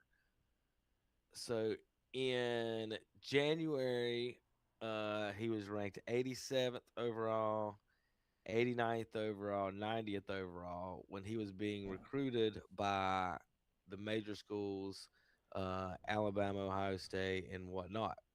Yeah. Gunner announces this week that he's going to Dad's alma mater, NC State, and his ranking drops from 90th overall player in the country to 125, and he loses a star in his ranking. Tell me, the whole system's just a joke. Only based on the school he chose. Yes. So you're only a 5-star if you choose. You know what that reminds me schools. of? Like Julian Fleming went to Ohio State and he's a 5-star, and it just didn't pan out. And then he went to Penn State, like he transferred to Penn State. I think as his transfer, I think he caught like 5 or 10 passes. Yeah, and it's just kind of funny. Like, and I know like Ohio State was freaking out that these 5-star receivers were transferring out, but I saw them play. I mean, I'm not saying they're not good players. Sure, no. I'm not saying they're not good players. there may be, you're going to play a wide receiver at Ohio State. You must be Jeremiah Smith, and that's just he might not got an extra star, right? That's just Ohio State. That's just not the case. That that if you just because you went to a certain school doesn't mean you're a 5-star. And look at Indiana, won the national championship with no 5 stars, Kevin. They can't get a 5-star. If they got a 5-star commit, they'd be dropped to a 4-star. I mean, they can't not anymore. But yeah. But it's just kind of funny that we do like these ratings, these judgments, and it's funny because I was just talking about polls in school and like how misleading they are, and people get wrapped up in this horse race crap. I was like, man, in the end, people are still people. They got to perform. I don't care what I call you. Yeah. I can call you a 1-star, 2-star, whatever I call you. You still got to do it. You got to perform. Well, the same with his basketball rankings and stuff, and I don't understand what net rating is, and Q1 is, and Q2. Why is Q Tucker involved in this at all? I don't know. But she's a genius, Kevin. Yeah, she's a genius. So like, I don't understand what's so hard about saying, like I said, with the guaranteed spots, like you got 68 teams, guaranteed the top. The Power five spots, the other ones 2, and then you can have some at large, whatever. But like, I really like guaranteeing spots. And Ohio State this year is 1-10 against Q1, and they're a top 40 net team. Indiana is 2-10 against Q1, and they're a top 40 net. Miami of Ohio now 29-0, not top 40. And again, we don't know who everybody's playing and what. I get it. Yeah. But at the same time, I would rather have the 29-0 team as opposed to the 10th place team in the tournament. And for the folks, like neither one of them win the championship, but wouldn't we rather see a team like to me coming 10th place in the Big Ten is a failure as opposed to first or second in the MAC or whatever you want to call it. Yeah. I mean, if we're gonna sit here and say, and I understand there's tiers within the Division I ranking. I get that. But if we're going to sit here and say Steph Curry played at Davidson. Yes. But if we're going to sit here and say that these teams are Division I classification, you can say, all right, and like you say, if you want to bow down to the Power 4 conferences and give them more automatic bids or whatever, okay, fine. But if you can't sit here and give these schools and these conferences the legitimacy of stating they're Division I, the highest level of college athletic performance in the country, but then poo-poo on them when it comes to tournament time. It's just that's a case of cognitive dissonance where you're holding two conflicting points of view that don't make any sense and that do not support each other. So Kevin, the more we've talked about, especially with college football, you've talked about it at length. But I've advocated it since I'm blue in the face because it just Tom's idea about the college football playoff is just, I think, one of the smartest playoff arrangements I've ever heard, and so I'm a huge fan of it. But do the same thing. The more that we get into this and the more we discuss it, the subjective judges' decisions on who gets in and gets out. It's kind of like what we talked about with the Olympics. If you need judges, it's not a sport; it's a pageant. And so you've got teams that are being selected to the pageantry of the NCAA tournament. But what have they done, quote unquote, to earn it versus this other school, or earn it more than this other school? So you have to bring in the money, and the brands bring in the money. I mean, is Miami of Ohio going to bring more money? No. If they make a deep run, they're still not going to bring money, Chip. I mean, they're not. I mean, if Miami of Ohio is in the Final Four, or Ohio State's in the Final Four, what are they going to make more money in?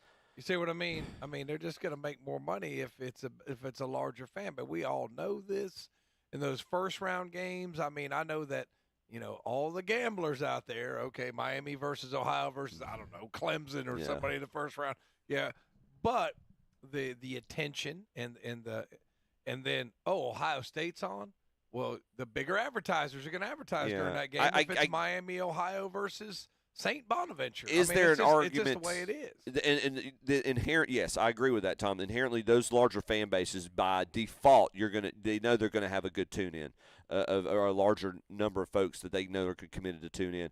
Could there be and I'm asking this out of ignorance, could there be an argument to be made that there will be a larger viewership for a Cinderella? Not a larger, but they will get this school that normally doesn't get this many because maybe of if they're in the championship game, but you could look at that. What was that little school from New Jersey that did well? Gosh, George Mason's one I'm thinking. No, it was a little Catholic school in New Jersey. I can't remember what I know it who you're was, talking about. But they had a deep run. I think they made the Final Four, and I guess people would tune in to watch that. But you're talking. But you've got to make it to the Final Four at that point. The Final Four. I mean, you're talking about the field of 64 games. You're talking about a second round game. Mm-hmm. I don't really think if Ohio State's in that game, or a blue blood, or, a Florida, or, a Southern Cal is in that game, that the viewership's going to be up. Well, and it's just the way it is. And to Kevin's point, I think that's a balancing act that they try to meet in the first weekend specifically, because they want again, this is where, especially the first weekend of March Madness, it is different than college football because they do want some of those upsets. That does build excitement. So there's the balance of wanting those upsets with they still got to have those brand names that they want, that they're going to pull the upsets get highlights. I don't think they get the viewership until the end.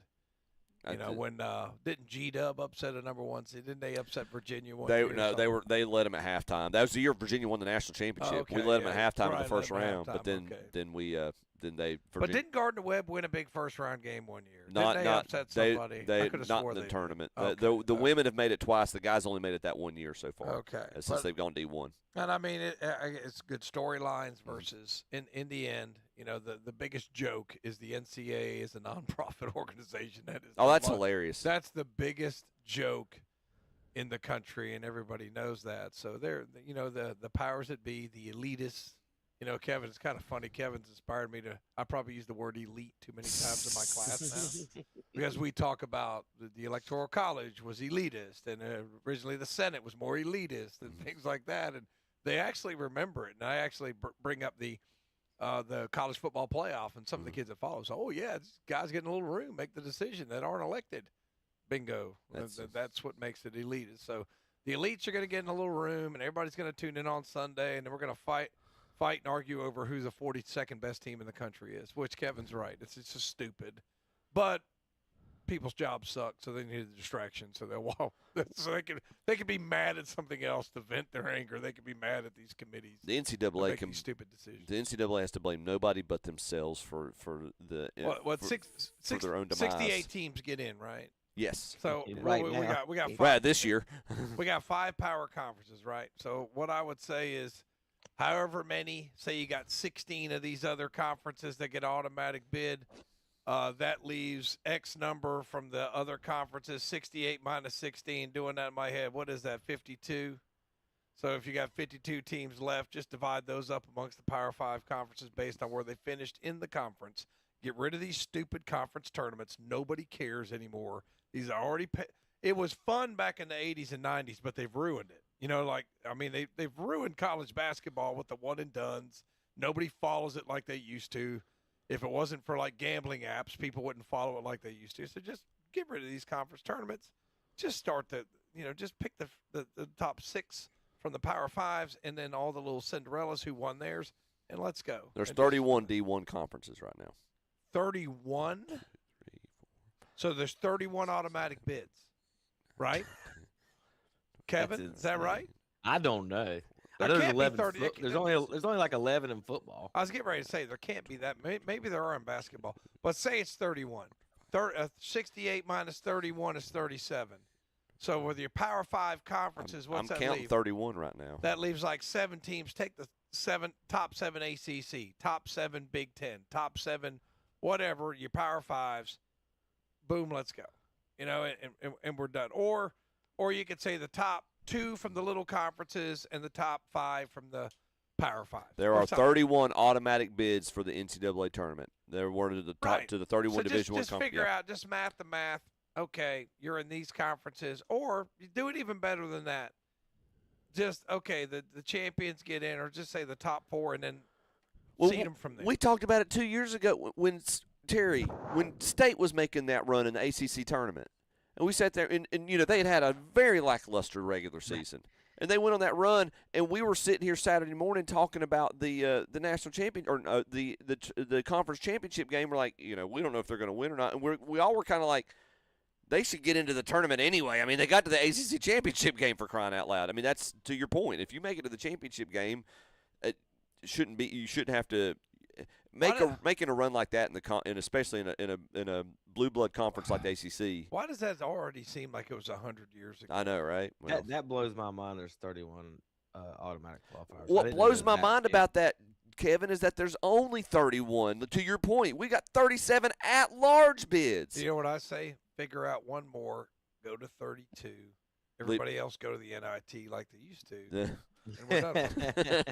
You know what I mean? Oh, yeah. Because that used to be the NIT used to be the tournament for everybody else, because only your conference champions went, and just make it to where, and like I say, get rid of this conference tournament. Mm-hmm. Whoever the conference champion is goes to the NCAA. You got 31 now, 32. I mean, what are you going to eliminate, one round? Yeah. I guess they won't sell as many chicken wings, Kevin, if they do that. We won't have as many chicken wings and hot dogs. Got to sell some chicken wings and hot dogs. Got to get Bradley Cooper on there to do some Uber Eats commercials. Since we got to sell some things too, Tom. So we're gonna come back and talk baseball. All right. And say I got some fun things to talk about in the baseball. All right. We'll be right back. KCBroadcasting.com.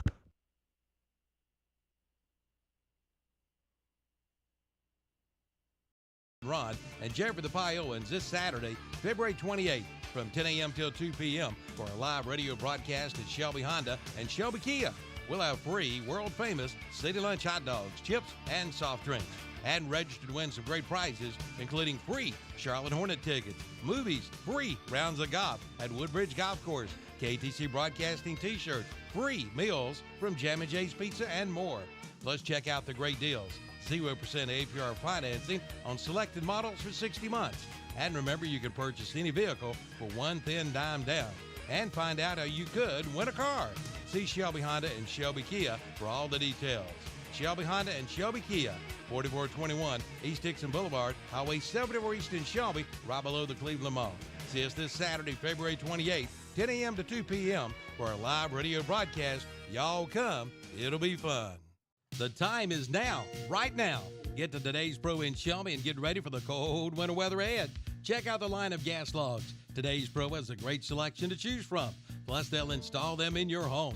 And they offer great service, too. When the power goes out, your gas logs from Today's Pro will keep on burning. They do it all. Today's Pro, 1325 East Dixon Boulevard in Shelby. Open 9 to 5, Monday through Friday. Call 704-600-8393. Online at thetodayspro.com. Hi, I'm Paige, the girl at Hendrick Appliance in Shelby, and I want to invite you to come see me about your next appliance. Just arrived. A big new shipment of scratch and dented GE appliances. It's a mixed load of washers, dryers, refrigerators, freezers, and more. And all come with a full factory warranty. And also just in, a big new shipment of Speed Queen washers and dryers. But they won't last long. They'll soon be gone. Ask for Paige at Hendrick Appliance and Mattress Center, 1241 East Dixon Boulevard in Shelby. On the right going down. On the left coming up. Every weekend right here. Welcome to Kyle Petty's Back Then Again Country Countdown alongside the NASCAR legend. We're Charlie and Debbie. Yeah, I think a lot of people thought they were going to lose their girls to Carl Edwards. Have you ever seen Carl Edwards? When he first came around, I didn't know he had a shirt because he never seemed to have one on. He can't even pay to hook. It's Kyle Petty's Back Then Again Country Countdown with Charlie and Debbie. Friday afternoons at 3 p.m. on Carolina Country, WCSL, online at ktcbroadcasting.com. Join us for our live Sunday morning worship services on WHS. It's the Sunday morning worship service from Calvary Baptist Church in Shelby, and on WCSL, it's the Sunday morning worship service from First Baptist Church in Cherryville. The President's Day sales event is underway at Abernathy Chrysler Dodge Jeep Ram in Lincoln. Come in now and see the new 2026 Chrysler Pacifica.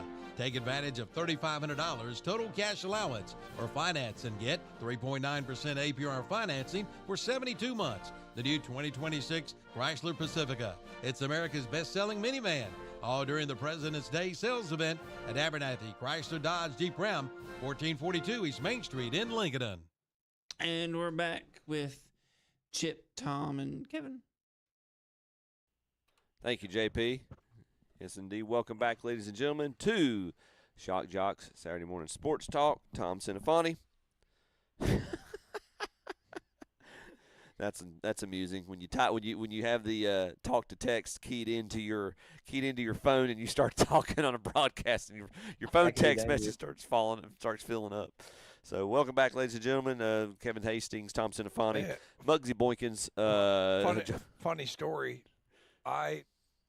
During a commercial break, there was somebody trying to my wife Facebook Marketplace, so somebody tried to text me, and I left voice to text on while I was doing play-by-play. You've told me this story. I remember this. It literally took me about 2 to 3 minutes to delete the message. I mean, it was just I was like, do I really talk that much when I do play-by-play? But I guess I do. Yeah.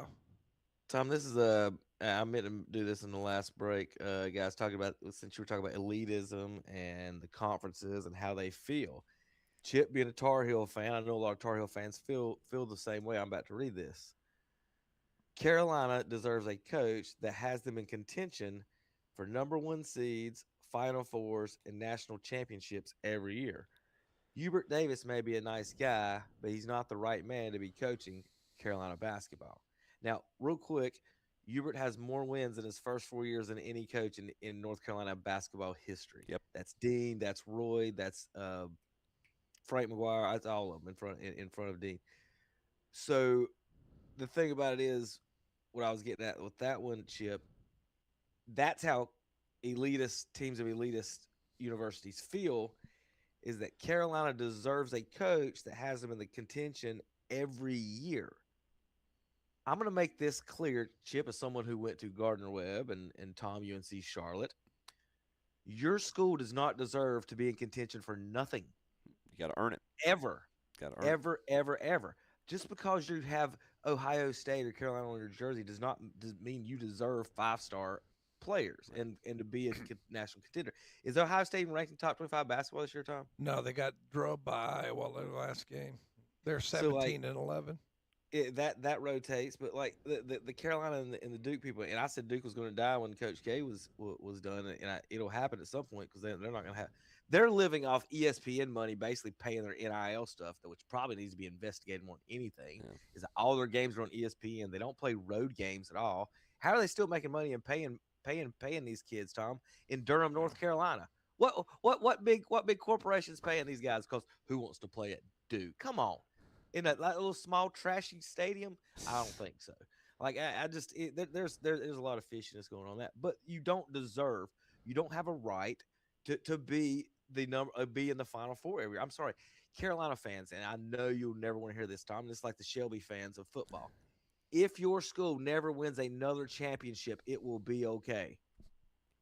I promise. You have the banners you can hang. Other schools haven't won. It's okay for someone else to win. You don't have to dominate. And I would say this guy probably didn't even go to Carolina. And here's what the other thing I'll piggyback on your statement, Kevin. Be careful what you wish for. All right, you think we quote unquote deserve a coach? Okay, who do you want to put in? Who do you want to put in? And be careful what you wish for. All right, because I will tell you the next coach that they get, whether not saying this is right or wrong, but the next coach, they were very intentional about getting someone who was connected to both the Dean Smith era and the Roy Williams era. They were able to do that with Hubert. You get rid of him, your next hire is not going to be from the Dean Smith era. This program will start going a different direction. So be careful what you wish for with this. Everybody says Hubert's not doing a great job. I understand he's not won a national championship. He was 1/2 away from it. We have pretty short memories. They seem to forget that he was the guy coaching the team that gave Coach K his last home loss, and the last game of Coach K's career was a loss to Hubert Davis's Carolina team. So let's pump the brakes a little bit on, and again, his record for the first 4 years at Carolina. Let's pump the brakes a little bit on just how awful of a coach Hubert Davis is. If you've seen your team, Tom, as an Indian and Browns fan, if you've seen your team win a championship, shouldn't you be happy about that? Oh, yeah. Like, you've got one with the Cavs, and I don't know whether you call it tainted or not, because you can't even love the superstar that brought it to you because he's left the city twice. So, Chip, you and your 26 championships. Hey, man, I'm to the point I can give away. I want to give away one of those championships just so I can disown A-Rod. Okay, look, man, I'm happy. I'll stay at 25 if I can say that 2009 didn't happen. I have seen Carolina win the championship. I've seen the Cardinals win the championship. I've seen Appalachian State. I've seen the Dallas Cowboys. The only thing I haven't seen is the Hornets win a playoff series. I mean, that's it. So that's the only thing. They didn't so even. I'm not sitting here hoping Dallas wins a sixth Super Bowl. I'm hoping the Hornets win a playoff series. Yeah. Didn't they win the '93 playoff series?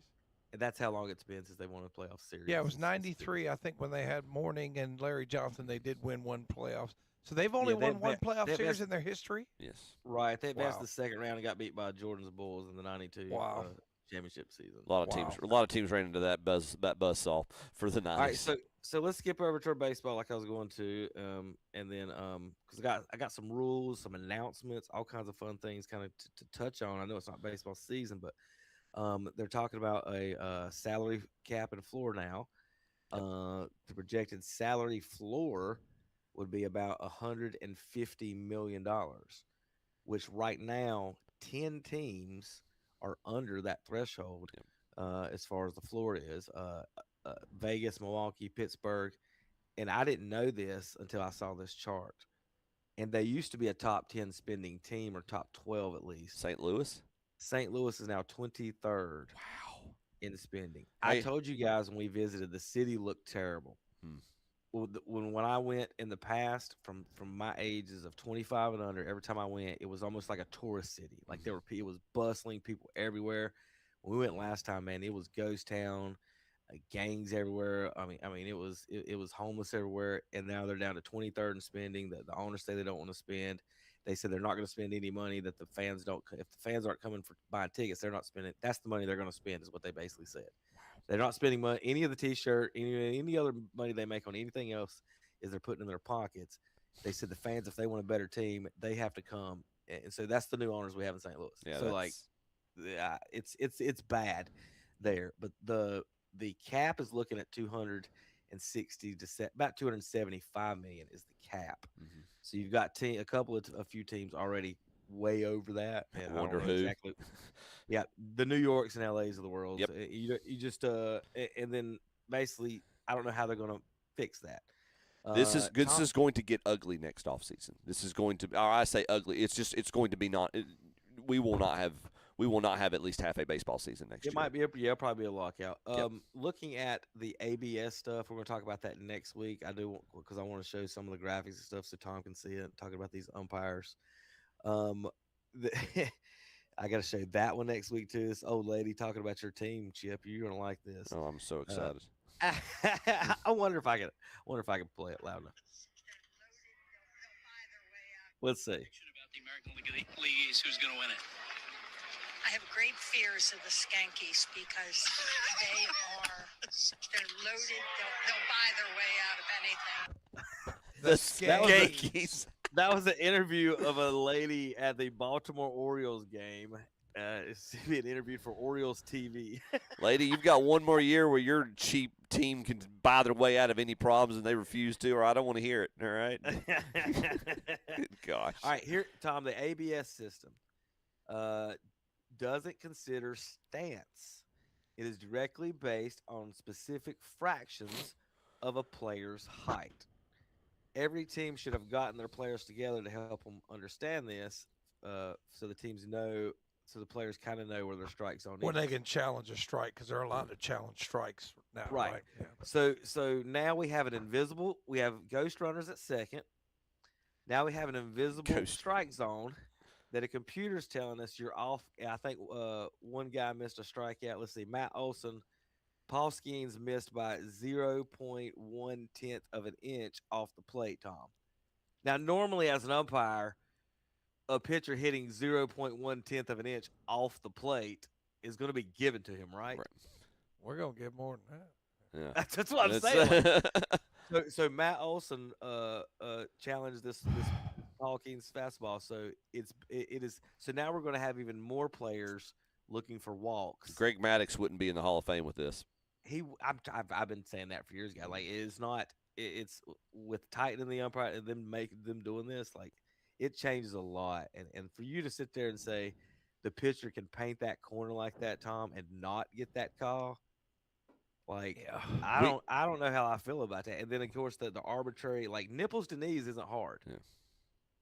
But now you're telling me it's a fraction of your height. Well, where does that start? Where does the actual bottom? Where does the top and bottom of that zone start? But it says it's a fraction of your height. But again, where does this invisible line start? I talked about this with a guy at a baseball game yesterday, Kevin, and we talked about Greg Maddux's two-seam fastball and said that might be the most underrated. You know, everybody talks about Mariano's cutter. And I would say for a guy that was basically a one-pitch pitcher to have the success he did, regardless of the fact he was a relief pitcher, but Maddux's two-seamer was like the opposite. It went the opposite direction of that cutter and bent almost just as much. It was just the movement, and he never threw it hard. Was not one of the hardest throwing pitchers ever, and he made his claim. This was not about power. It wasn't about speed, how fast I was throwing. It's about how much movement I could get once it got out of my hand from where it looked like it was going to where it ended up in the catcher's mitt. He was just trying to fool the umpires in the outside corner. Is all he was doing, is making it move. Kevin, you asked about. Sorry, and I'll let you get to. You asked about the teams that are. You said 275 is theoretically where they're looking salary cap wise. We've got 5 teams right now. So you got the Dodgers. They're the only team over $400 million last year in roster. Second's the Mets at 377. Yankees are third at 338. Blue Jays were fourth with 318, and the fifth team were the Phillies at 316. Those would be the 5 teams that are over. Next is the There's a big chasm between the Phillies and the Padres. The Padres are just sneaking in from last year's numbers. They're at 268. I'm pretty sure the bottom 10 teams are the 2 central divisions. There's a good chunk of them. The Cardinals are 26, Pirates 24, Brewers 22nd. Over to the AL, Twins 23rd, White Sox 28th, Indians or the Guardians 29th. That's 6 of them right there. Yeah. The middle of the country is the ones that are. Of course, Chicago's got enough people they're not going to be on that list. Probably, the Marlins and the Rays are 2 others, and then you've got the Rockies and the Athletics. 1/3, guys, officially 1/3 of Major League Baseball, 10 teams have less or 1% or less chance, according to Vegas, of winning the World Series. A's, Rays, Padres, Reds, Guardians, Cardinals, Marlins, Angels, White Sox, Nationals, and Rockies, all listed at 1.0% or less. They got the Padres listed that low? Wow. To win the World Series. Wow. And that's 0.1%. That's the team, and again, that's a team. They got the 6th highest ranked salary of any franchise last year. Goes Tom, back. if you're doing the math on that, if you got a 1 in 30 chance, it's like 3%. Yep. Well, we're less than that. That means that we can't win the AA championship.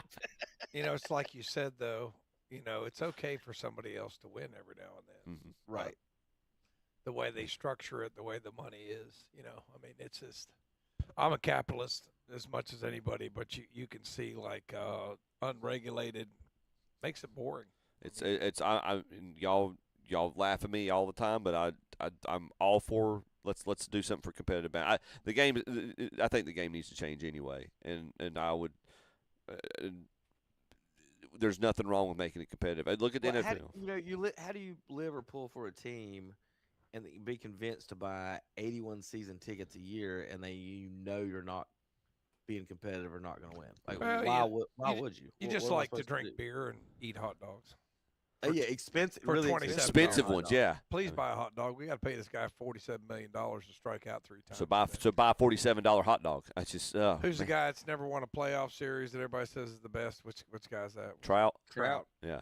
Please buy a hot dog. We got to pay him $80 million to do absolutely walk. nothing. Yeah.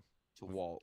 We've got our we're paying our designated hitter right now. We've been paying him close to $25-30 million for the past 7 years. He can't. He was quoted this week, Giancarlo Stanton, because he's been battling tennis elbow in both elbows for the past year and a half or whatever. Says he can't open a bag of chips. Oh, I've got a tweet for you guys in baseball. Let me find it. I called somebody a name. It was one of the dumbest that talk about the war stuff and all that. I had tennis elbow for a while. I used to work at my buddy's chemical shop. We used to lift up them 5-pound buckets. Yep.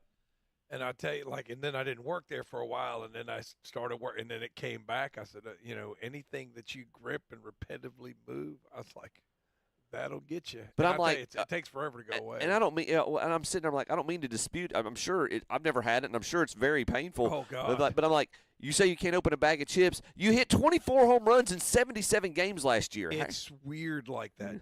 There's certain things you can't do. Okay. It's so weird. gripping a bat's not necessarily the problem. It may or may not be. There's some things that you can do and some things you can't. Okay. It is weird when you have it. So like here's where the discourse has gone with these advanced stats and the kids today and their little videos. I'm gonna start reading some Twitter a Twitter argument. This guy started off with Ken Griffey Jr. was mid. Oh gracious. I'm going to say this for the kids out there. He's the best center fielder of a generation. He's maybe the best center fielder ever. So please be careful when you're talking about. The only reason he's not considered the greatest player ever is Bonds juiced up one year and hit 73. And his injuries shortened that prime like what you wanted it to be. If Bonds doesn't hit 73, if he hits 65, we're still talking about Ken Griffey Jr. is better than Barry Bonds. Bonds never hit more than 49 but once in his career except the 73 year. The 73 was 24 more home runs than his second best season. And it required hit like 70, 66, 60. Like it's all there. And it required his cranium to double in size. So this guy responds. So let's go with our, here comes our fake made up stats and all this other stuff in the war. And so now someone comes back and says, well, he's definitely not as good as Mike Trout. Oh gosh. The guy says, you realize Trout is the top 30 player of all time and Ken Griffey Jr. is not, right? So the guy on top with more home runs, 10 gold gloves to 0 gold gloves is not as good as the other guy. The guy said, make up stats all you want. Trout will go down as a better player historically than 99% of people that ever played baseball. And the guy says, how old are you, kid? And so that goes back and forth. So so they start pulling off their prime seasons, and here's where it gets just hilarious. Let's see, they picked 2 of the seasons, Chip, his first 7 seasons of Griffey's to call it his prime. Yeah. They skipped 2 back-to-back 50 homer 100 RBI seasons because if you remember, Trout fans don't count home runs RBIs. Yeah. They only count walks. So I'm going to read you the discourse between these. Griffey had 7 seasons of 40-plus home runs, 2 50 home run seasons, 8 seasons of 100 RBIs. Trout had only 3 seasons of 40 home runs, never hit more than 45, only 300 RBI seasons. The Trout fans dismiss Gold Gloves, but that's someone who doesn't win Gold Gloves, says Gold Gloves don't win. Right. When someone has 10 and you have 0, you're not as good as them defensively. Why my favorite player deserves to be in the Hall of Fame. But continue. Then we go to Trout's career OPS. Well, we're talking about this stuff now. Ops. And so this is what this guy says, arguing. This is the new stats guy. He's arguing that his 92 and 93 seasons were better when he hit 20 home runs than his 50-year home runs, 100 RBIs. Quote, getting on base and avoiding outs matter. League OPS was 755 and 98, and 708 and 91. All this OPS, 91 was closer to 98 at the plate than home run totals indicate. I just responded, geez, you were just damn retarded. like he's arguing that 20 home run seasons with more walks is better than 50 home run seasons with lesser walks. Yeah. So A walk's more valuable than a home run. Okay, there we go. My question to you, Tom. Would you rather have Barry Bonds' 73 home run season with 146 RBIs, hitting 3 whatever, 80 whatever, 50, or would you rather have him bat 0 and walk every single at bat on the season? I'd rather have him walk every time. Yeah, definitely. I mean, it gives me more time to eat my hot dog. I don't have to put it down. I don't have to put it down to watch the ball go 500 feet. I can just watch him trot down there, and I can wash my hot dog down with my $28 beer. So, yeah. This is what they're arguing, that Mike Trout walking and these guys walking is better than Bonds and them hitting the ball out of the ballpark. Yeah. It's better for the team to get on base. 30 home runs less. If they would just, I'd rather have 30 walks than 30 home runs. If they would just quit, like they nitpick all the umpires every time. Like they're like, look at this pitch. It's like 2 inches off the plate. Just let them call strikes and make them swing and take walks out of the game as much as you can. I can remember back in the 90s when I started umpiring. Boys, no one came to the ballpark to see a walk. And nobody walked to the major leagues. I mean, they would tell you that. But now, evidently, Kevin, you can walk to the major leagues. Yeah. Right. Well, is that what I'm supposed to tell? We're going to have batting practice today. Everybody put your bats on your shoulders. And what you do is you bend over, you look at the pitch. Yeah. And then after you see the pitch go by, Tom, you argue with the umpire. That's hitting today. Oh, I know. That's why I really don't do – I don't do travel games anymore because I just got tired of – like all these kids do is watch Instagram reels, and then once it figures out you're a travel ball player, all it's going to show you is umpire bad call, umpire bad call, umpire bad call. So you're programmed. Every call the umpire makes is a bad call. Yeah. So if he rings you up on a pitch 2 inches off the plate in a freaking 14-year-old game, you now have the rights to go nuts, and so does your coach. Yeah. That's what we're teaching youth baseball, and that's why it's like it sucks. They can't play defense. They don't know situational baseball. They don't know how to bunt because all they are is like, well, I'm just going to sit here and watch a pitch go by, and then yell at the umpire when he calls me out, and I think it's ball four. I know it drives you crazy. The old school. Make them throw the first strike. Let the first strike go by. That is the stupidest. And Willie Green Sr. told me that we were out in the parking lot. He called me Rocky because I guess I almost got in a fight with a guy from East Burke one time. And you're Italian. But anyway, he goes, Rocky, what's going on? I was talking to him. He goes, I track Willie's batting average with an 0-1 count, and his 0-1 count batting average was like 50 to 75 points lower. Yeah. Like when he takes strike one. So like I tell my son, if he gets his first pitch strike, let's hit the ball. Yeah. You know what I mean? If you get first pitch strike, and I know all these travel ball daddies, they know baseball, man. They know baseball. They paid $3,000 for their kid to be on the team, man. They know baseball. And all they do is like, take strike one, son, but make sure you see one. It's like, no. You see like in the adult league, the guys that have played baseball, those guys, man, you give them first pitch strike, a lot of those guys are going to attack a pitch in the zone because they want to hit. Let me ask you a situational question because this has come up in the past few games, though.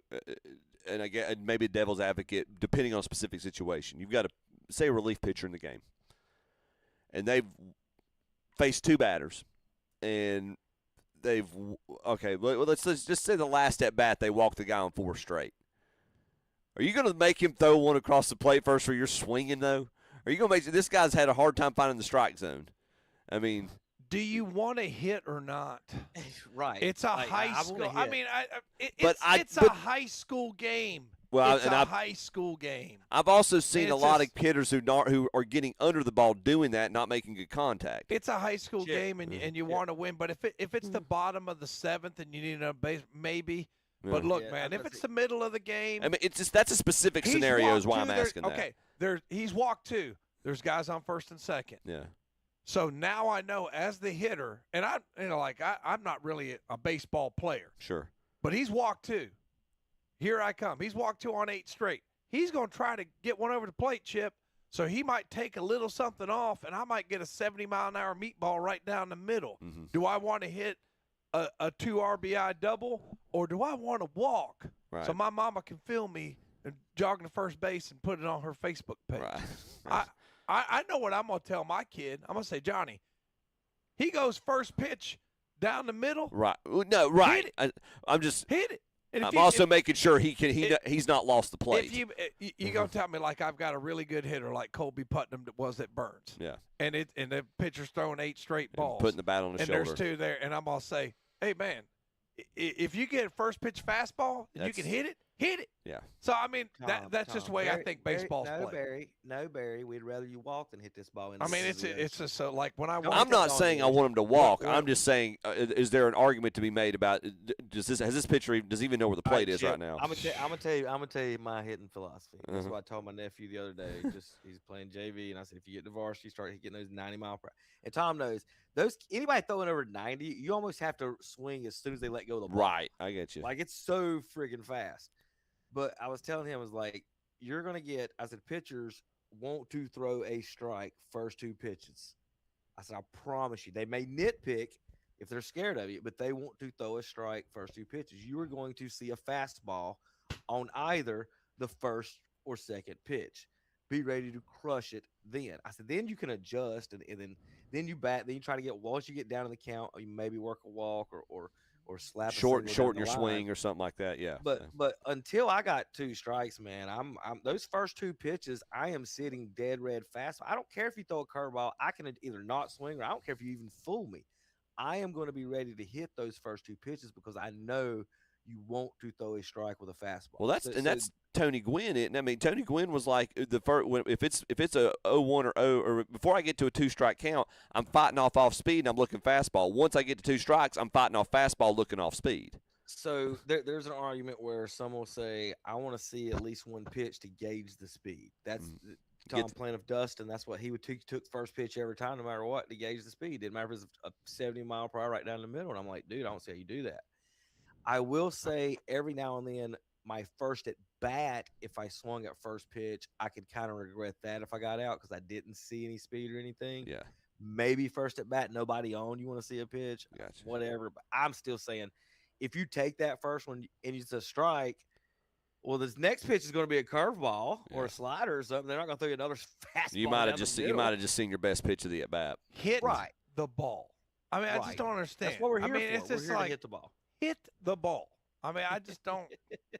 I mean, did you kind of practice? Did you Did your mom buy that fancy bat so you could stare at it? That's what I'm saying, man. It's just, man, and that's why I will say, like, I've done some of the adult leagues, and some of those guys are whiny little women. Don't get me wrong, but a lot of those guys that have played, they came to like, I want to hit. You know what I mean? I've got an aggressive mentality. I want to hit. Now, a few of them are prima donnas and want to do this. Let me take a pitch, and it's an inch above my belt. That's got to be a ball. That kind of stuff. But a lot of guys are like, man, if it's at my belt down the middle, let's swing the bat. Yeah.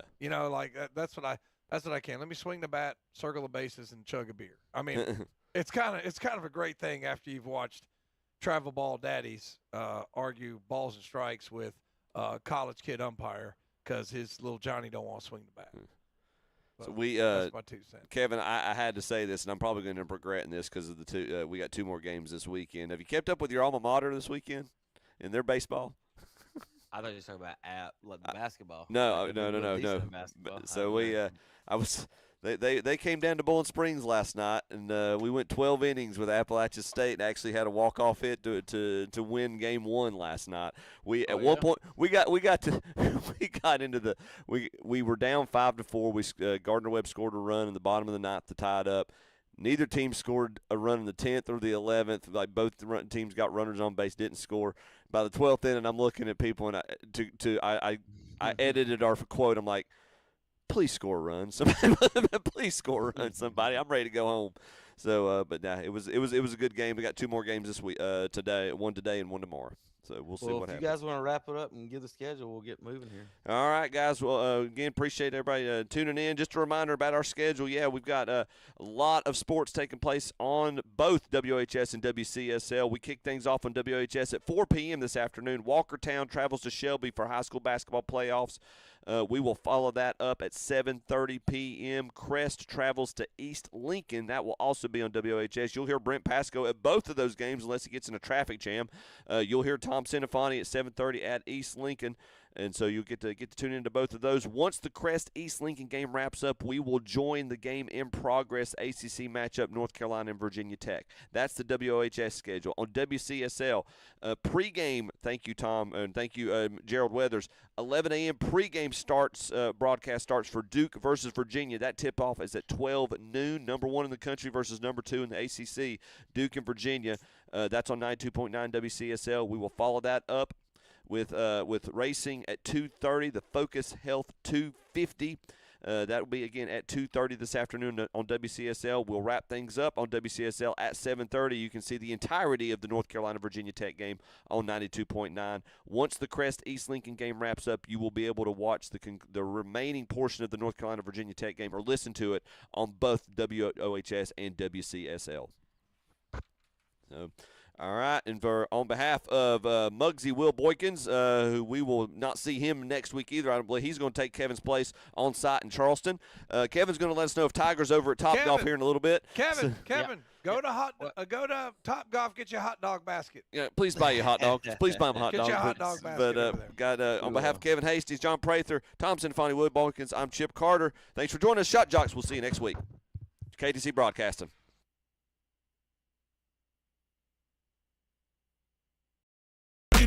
You do what you do when you want to be me instead of you. Cause I am still on beat, showing love to the streets. Come on, you know me, cause that's who I am.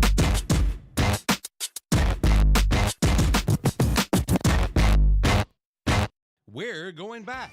Hi, I'm Calvin Hastings, and I want to invite you to join me along with Captain Ron and Jeffrey the Pie Owens this Saturday, February 28th from 10 a.m. till 2 p.m. for a live radio broadcast at Shelby Honda and Shelby Kia. We'll have free, world-famous City Lunch hot dogs, chips, and soft drinks. And register to win some great prizes, including free Charlotte Hornet tickets, movies, free rounds of golf at Woodbridge Golf Course, KTC Broadcasting t-shirt, free meals from Jam & Jay's Pizza, and more. Plus, check out the great deals. 0% APR financing on selected models for 60 months. And remember, you can purchase any vehicle for one thin dime down. And find out how you could win a car. See Shelby Honda and Shelby Kia for all the details. Shelby Honda and Shelby Kia, 4421 East Dixon Boulevard, Highway 74 East in Shelby, right below the Cleveland Mall. See us this Saturday, February 28th, 10 a.m. to 2 p.m.